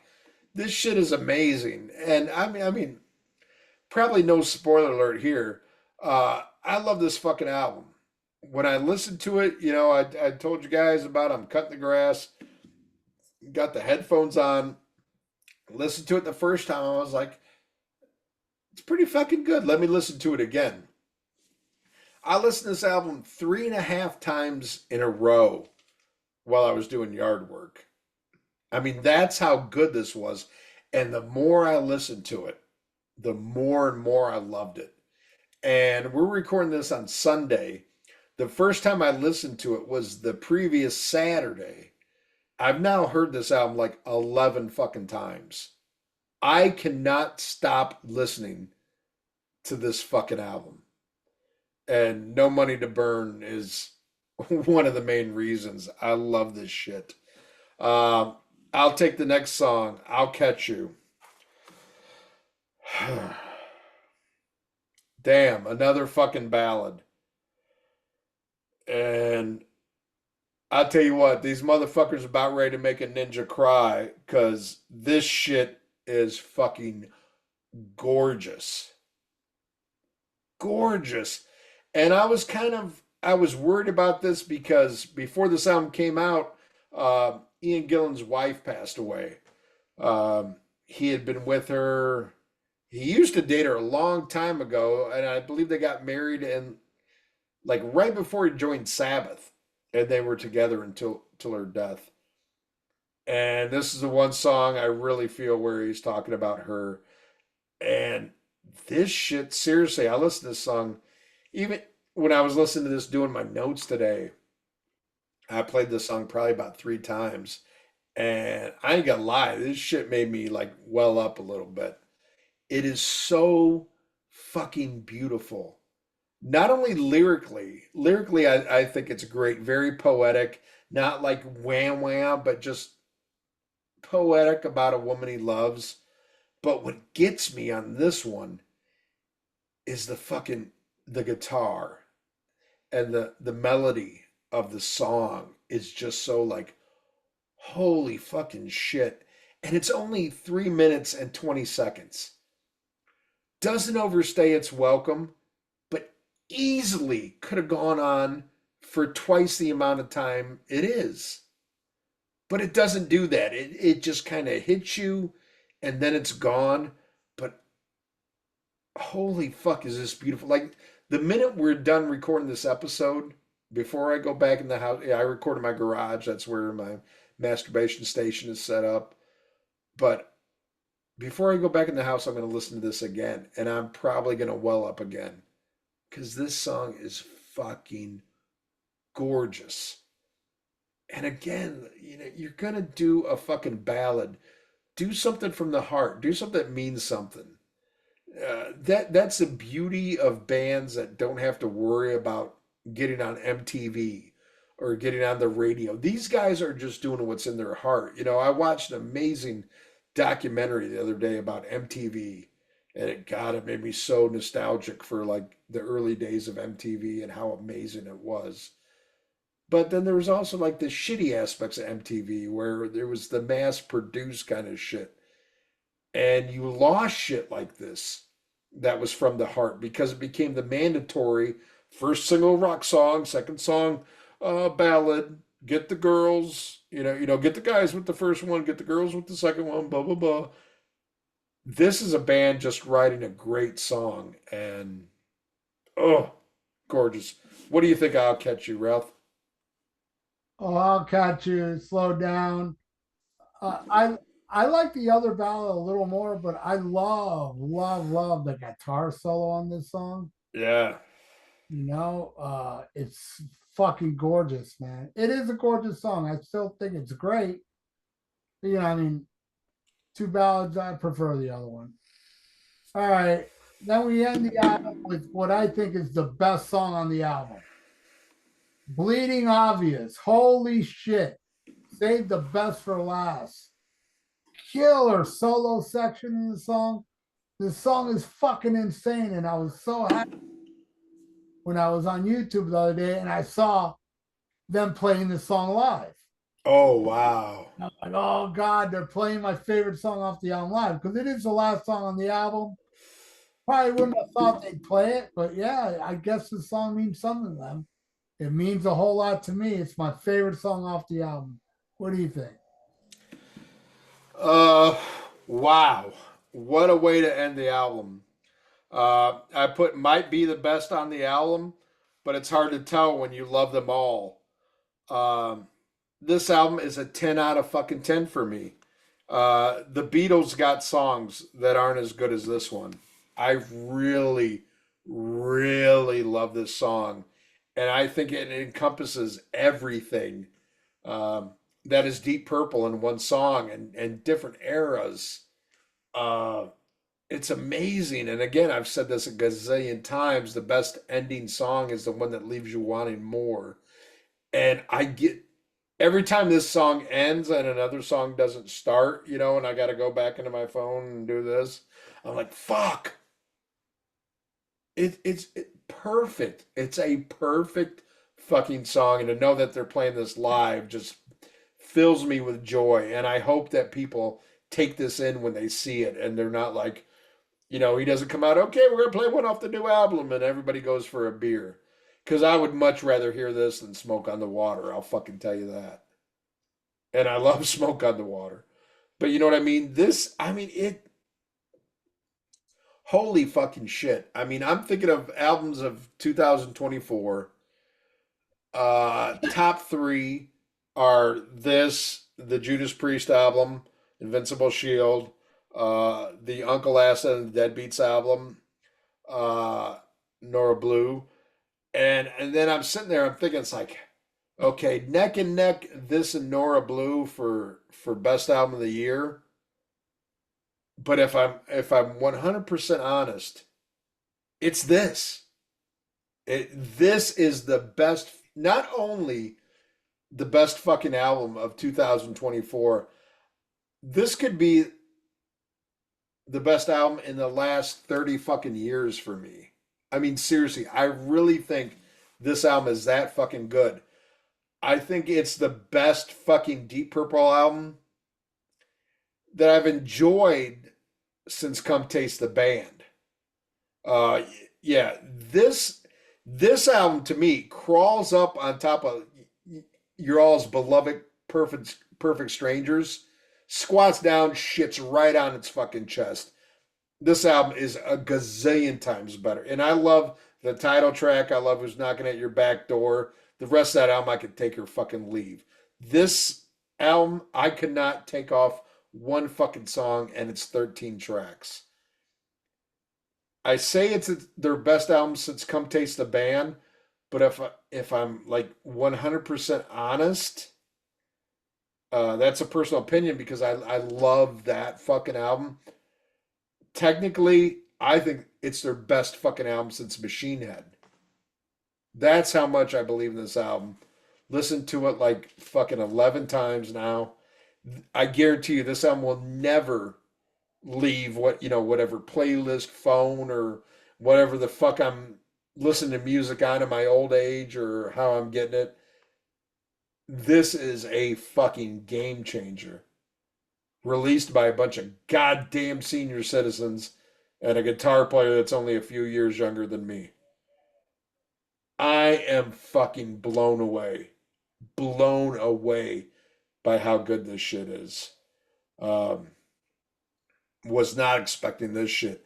And it makes me want to go back and listen to like a lot of the Deep Purple albums that I overlooked. Well, potentially overlooked, I should say. But it makes me want to go like perpendicular to the one before this and see like, was I not in the right frame of mind? Did I miss something?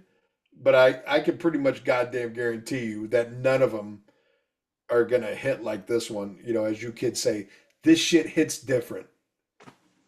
It's fucking amazing. It's a banger. Oh yeah, and again by a band that that knows who they are at this point and doesn't try to overreach us as this is who we are. This is what we can fucking do at our age. And we're gonna do it to the best of our fucking ability. And it's so fucking good. On one hand, it makes me like get back in the studio with Simon McBride and do another one. And then the other part of me is like, go out on this. Because how in the fuck are you going to better this fucking album? I'm blown away. I couldn't be happier to talk about a fucking album than Equal One. The only negative is the album cover because that shit sucks ass. That shit is like, what the fuck? You know, it's like, what is this, the fucking White Album? Come on, that's been done. But No, the proof is in the fucking pudding, man. The proof is in this fucking music. This is an incredible fucking album. No complaints. well, let me show you something. Okay. Yeah, I agree with you with the album. But there's some cool shit inside. Yeah. Let me show you now. I got to get the vinyl of this. That's a fucking definite. Yeah, because it brings a book, Is it one or two vinyls? 2 vinyls, Nice. and it brings a book that I'm trying to find. No compression. Where the fuck is the book?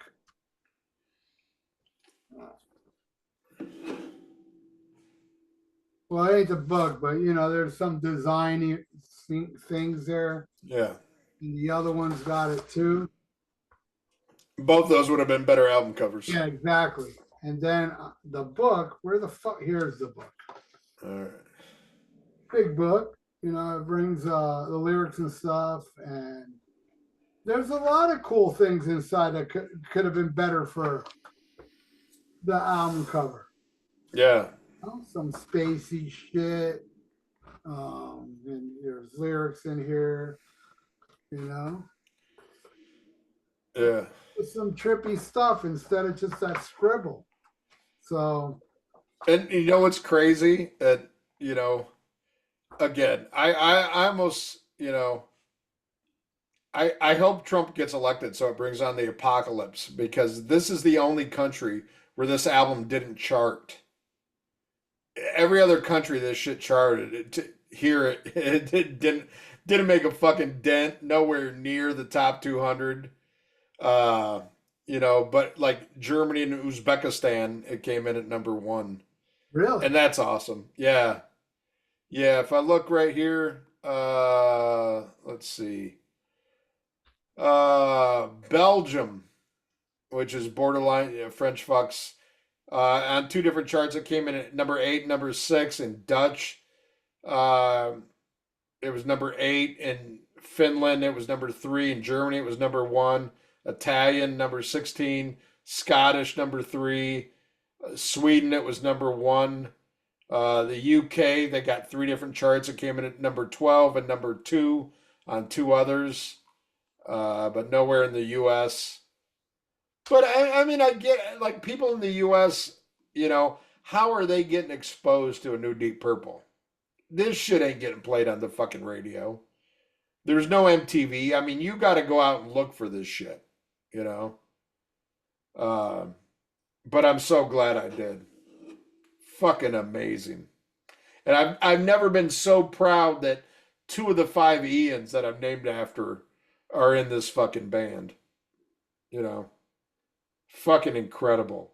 I mean, seriously, fucking 2 of these guys are 78 years old. Think about that shit for a minute.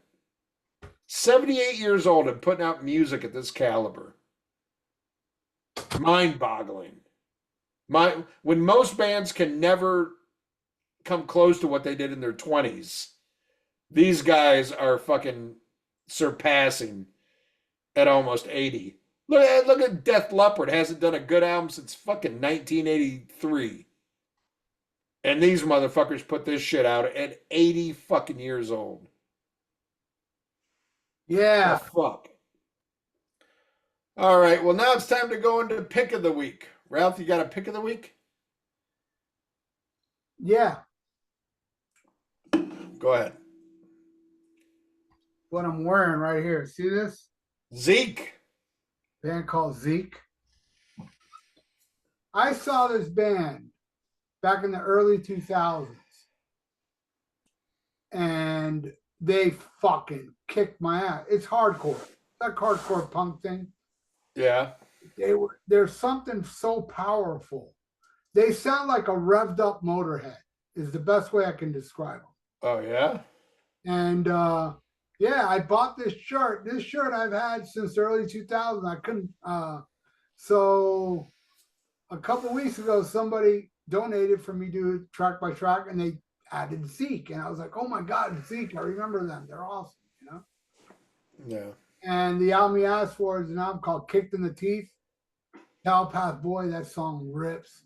A lot of their songs like a minute long, a minute and change, but it's no preservative. It's just hardcore, really ripping music, man. It's the real deal. Awesome. I need to check them. I know of the band, but I've never heard them. Yeah, they're still around. I looked into them. They're still around. All right. Well, tell some more like making fun of me jokes. I got to piss, and I'll be right back with my pick of the week. All right.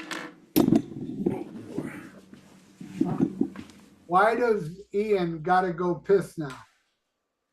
Because he's a no good alcoholic that drinks too much. That's a funny joke. Let me see if I can think of another one. Why does Ian drink? Because he lives in my shadow.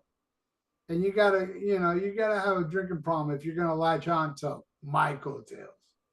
I mean, I'm nobody. So if you're latching on to my coattails, that's some sad shit. I drink too. That wasn't a joke. All right, I'll go back to the jokes.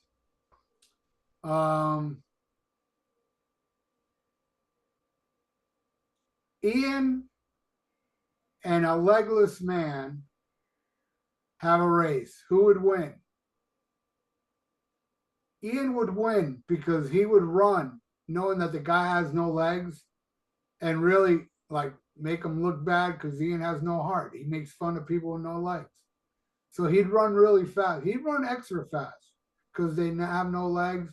Because he's a dodo. He's a doo-doo head. That was a good joke. Let me think another one. Oh no, he's back. So I'll give him another knock. All right, another knock joke with you. All right, Ian. I just said a bunch of jokes about you, and now now you're back. Let's bring back a knock. Ready? Okay. Knock. Who's there? Fuck off. Ian sucks. Yeah, that was my final joke. Shit's mean. It's not funny. It's just mean. Zeke. All right. Well, now we go into my pick of the week. And my pick of the week is, in case you dense motherfuckers weren't listening, Deep Purple equals 1. I'm not even kidding. I can't think of an album in the last fucking 40 years. Fuck that. Fuck 30. I'm saying 40 years that is solid as this. And there's been a lot of great albums, but I'm talking about there is not one song on this 13-track album I would take off. Not a fuck, and that never happens. There's always like, yeah, they could have took this fucking one off. I'll take this shit over a different kind of truth. I mean, seriously, I think it's that fun. There's some shit I'd change about different kind of truth. Ain't shit I'd change about this motherfucker. Not one fucking note. I love this shit. I believe in it. And I really hope people check this out. Even if even if you just stream this and you don't get it on the first listen, do it. Because I didn't get it on the first listen. I was like, it's not bad, but these guys sound a little old. The second listen, this shit kicked me in the boo-boo. This shit, it just warmed my heart, man. I got up, we recorded this today. I've already did a fucking side job. I got up at 6 in the fucking morning. I'm driving to go do a fucking side job. listening to this shit. And it just filled my heart with fucking joy and happiness. Then I came home and I listened to this motherfucker another 2 times. It's so good. It's so fucking good. Excellent musicianship, great songwriting, great singing, everything. Check this shit the fuck out, please. Please. I mean, these guys worked hard. Give it to them. You know, buy it. Buy it. This is something, I download a lot of shit. I'm buying this motherfucker. I'm getting on Vine. I'm getting that fancy shit Ralph just fucking showed off because they deserve my money. God damn it. They work hard for it, and I'm going to treat them right. God damn, Deep Purple, man. This shit. And fuck Richie Blackmore. Up his fucking court jester fucking dressing ass. Can't do no shit like this. Fucking. This shit kicks ass. He ain't done nothing even close to this since he lost Ryan James Dio. Motherfucker. Don't even get me started on that Graham Bonnet fucking Billy Idol looking motherfucker. All right. Well, now we go into fan of the week. And, boy, there's some shit I never thought I'd fucking say on here. But our fan of the week is Sammy Hagar, motherfucker. God damn it, you know who we are. You listen. You saw the titles to our fucking show.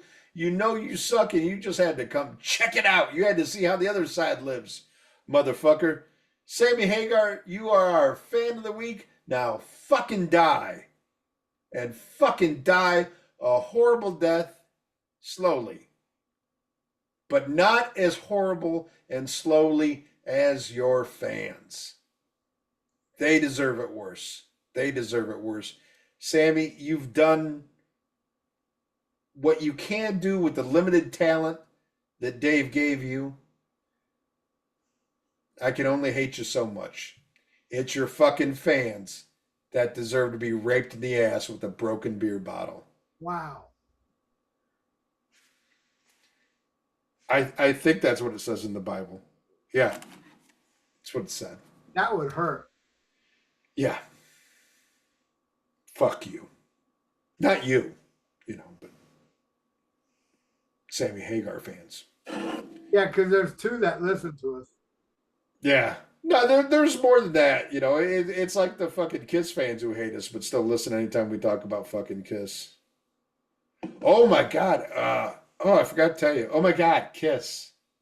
I got to check it out more, but and who knows how much stock you can put into it because it's Eddie fucking Trunk. But I heard a pretty cool Eddie Trunk interview, man, where he was talking about a conversation he had with Eric Carr, like after the Hot in the Shade tour, and how paranoid he was about getting kicked out and how bad shit was between him and Paul Stanley. It was pretty interesting, and I believe every word, honestly, because it sounds like some fucking rat shit that fucking Kiss would do. And fuck you, Kiss fans, too. I got to hear that because that'd be great for my news segment. Yeah, Is it online somewhere? Let me go through my YouTube history and I'll try to find it out. But yeah, he was talking about a phone conversation he had, and he just said how paranoid Eric Carr was, and basically Eddie Trunk's like, I had to talk him off the ledge kind of thing. He's like, no, you're in Kiss, everybody loves you and shit. And apparently he was asking Eddie Trunk if he could find Eric Carr another job. Like he says, hey, I heard, Tommy Aldridge is out of Whitesnake. Can you get me into Whitesnake? Can you do that? I need a job because they're going to kick me out of Kiss. I know it. They probably were. Oh yeah, no, I totally get it. And if you, even I've heard, I never read the Paul Stanley book, but if you read the little excerpts, what the fuck's the word I'm looking for? I'm drunk. Excerpts, yeah. He was talking about how he thought, oh, Eric Carr was so like, where's me, and I'm not the original drummer, and his insecurities, and he really talked shit about Eric Carr.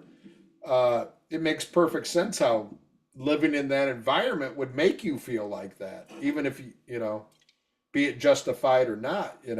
He called Eric Carr a schmuck several times in his autobiography. Did he? Not just once, several times. Wow. And for those of you who don't know, schmuck is Yiddish, the Jewish language for Sammy Hagar fan. So there's no bigger insult than schmuck. Uh, but yeah, that's terrible. That's terrible because even it's hard to find any Kistner that would have anything bad to say about Eric Carr. You know, because he was known not only to be 1,000 times the drummer Peter Criss is, uh, he was amazing with the fans. And how much he cared. Much more than that schmuck, Paul Stanley. Paul Stanley of Kiss. That's right. That's right, people. But yeah, this was our episode. Fucking so goddamn happy. Please, please, I implore you guys, check this album out. And if you listen to it once and you're like, listen to it again. Please, it's important to me that people realize I'm trying to help you, motherfuckers. I'm trying to help you. Stop listening to fucking shit you're listening to. Listen to this shit. It'll get better. I swear. And we're going to come back, be it next week or the week after, and we're going to talk about an album that's not as good as this album. But it might be, just a little bit not as good. It might be really shitty, Might be some fucking Man of War shit, Make you fucking change your fucking gender. I wish. But come back next week to the Rock and Metal Combat Podcast. I know Sammy Hagar will. Smack him a gob. Next time. All right, man. All right. Great episode, brother. Yeah. It was fun. I'll try to edit it all now. Well, I don't even listen. I just throw. Yeah. I hear you. In all seriousness, though,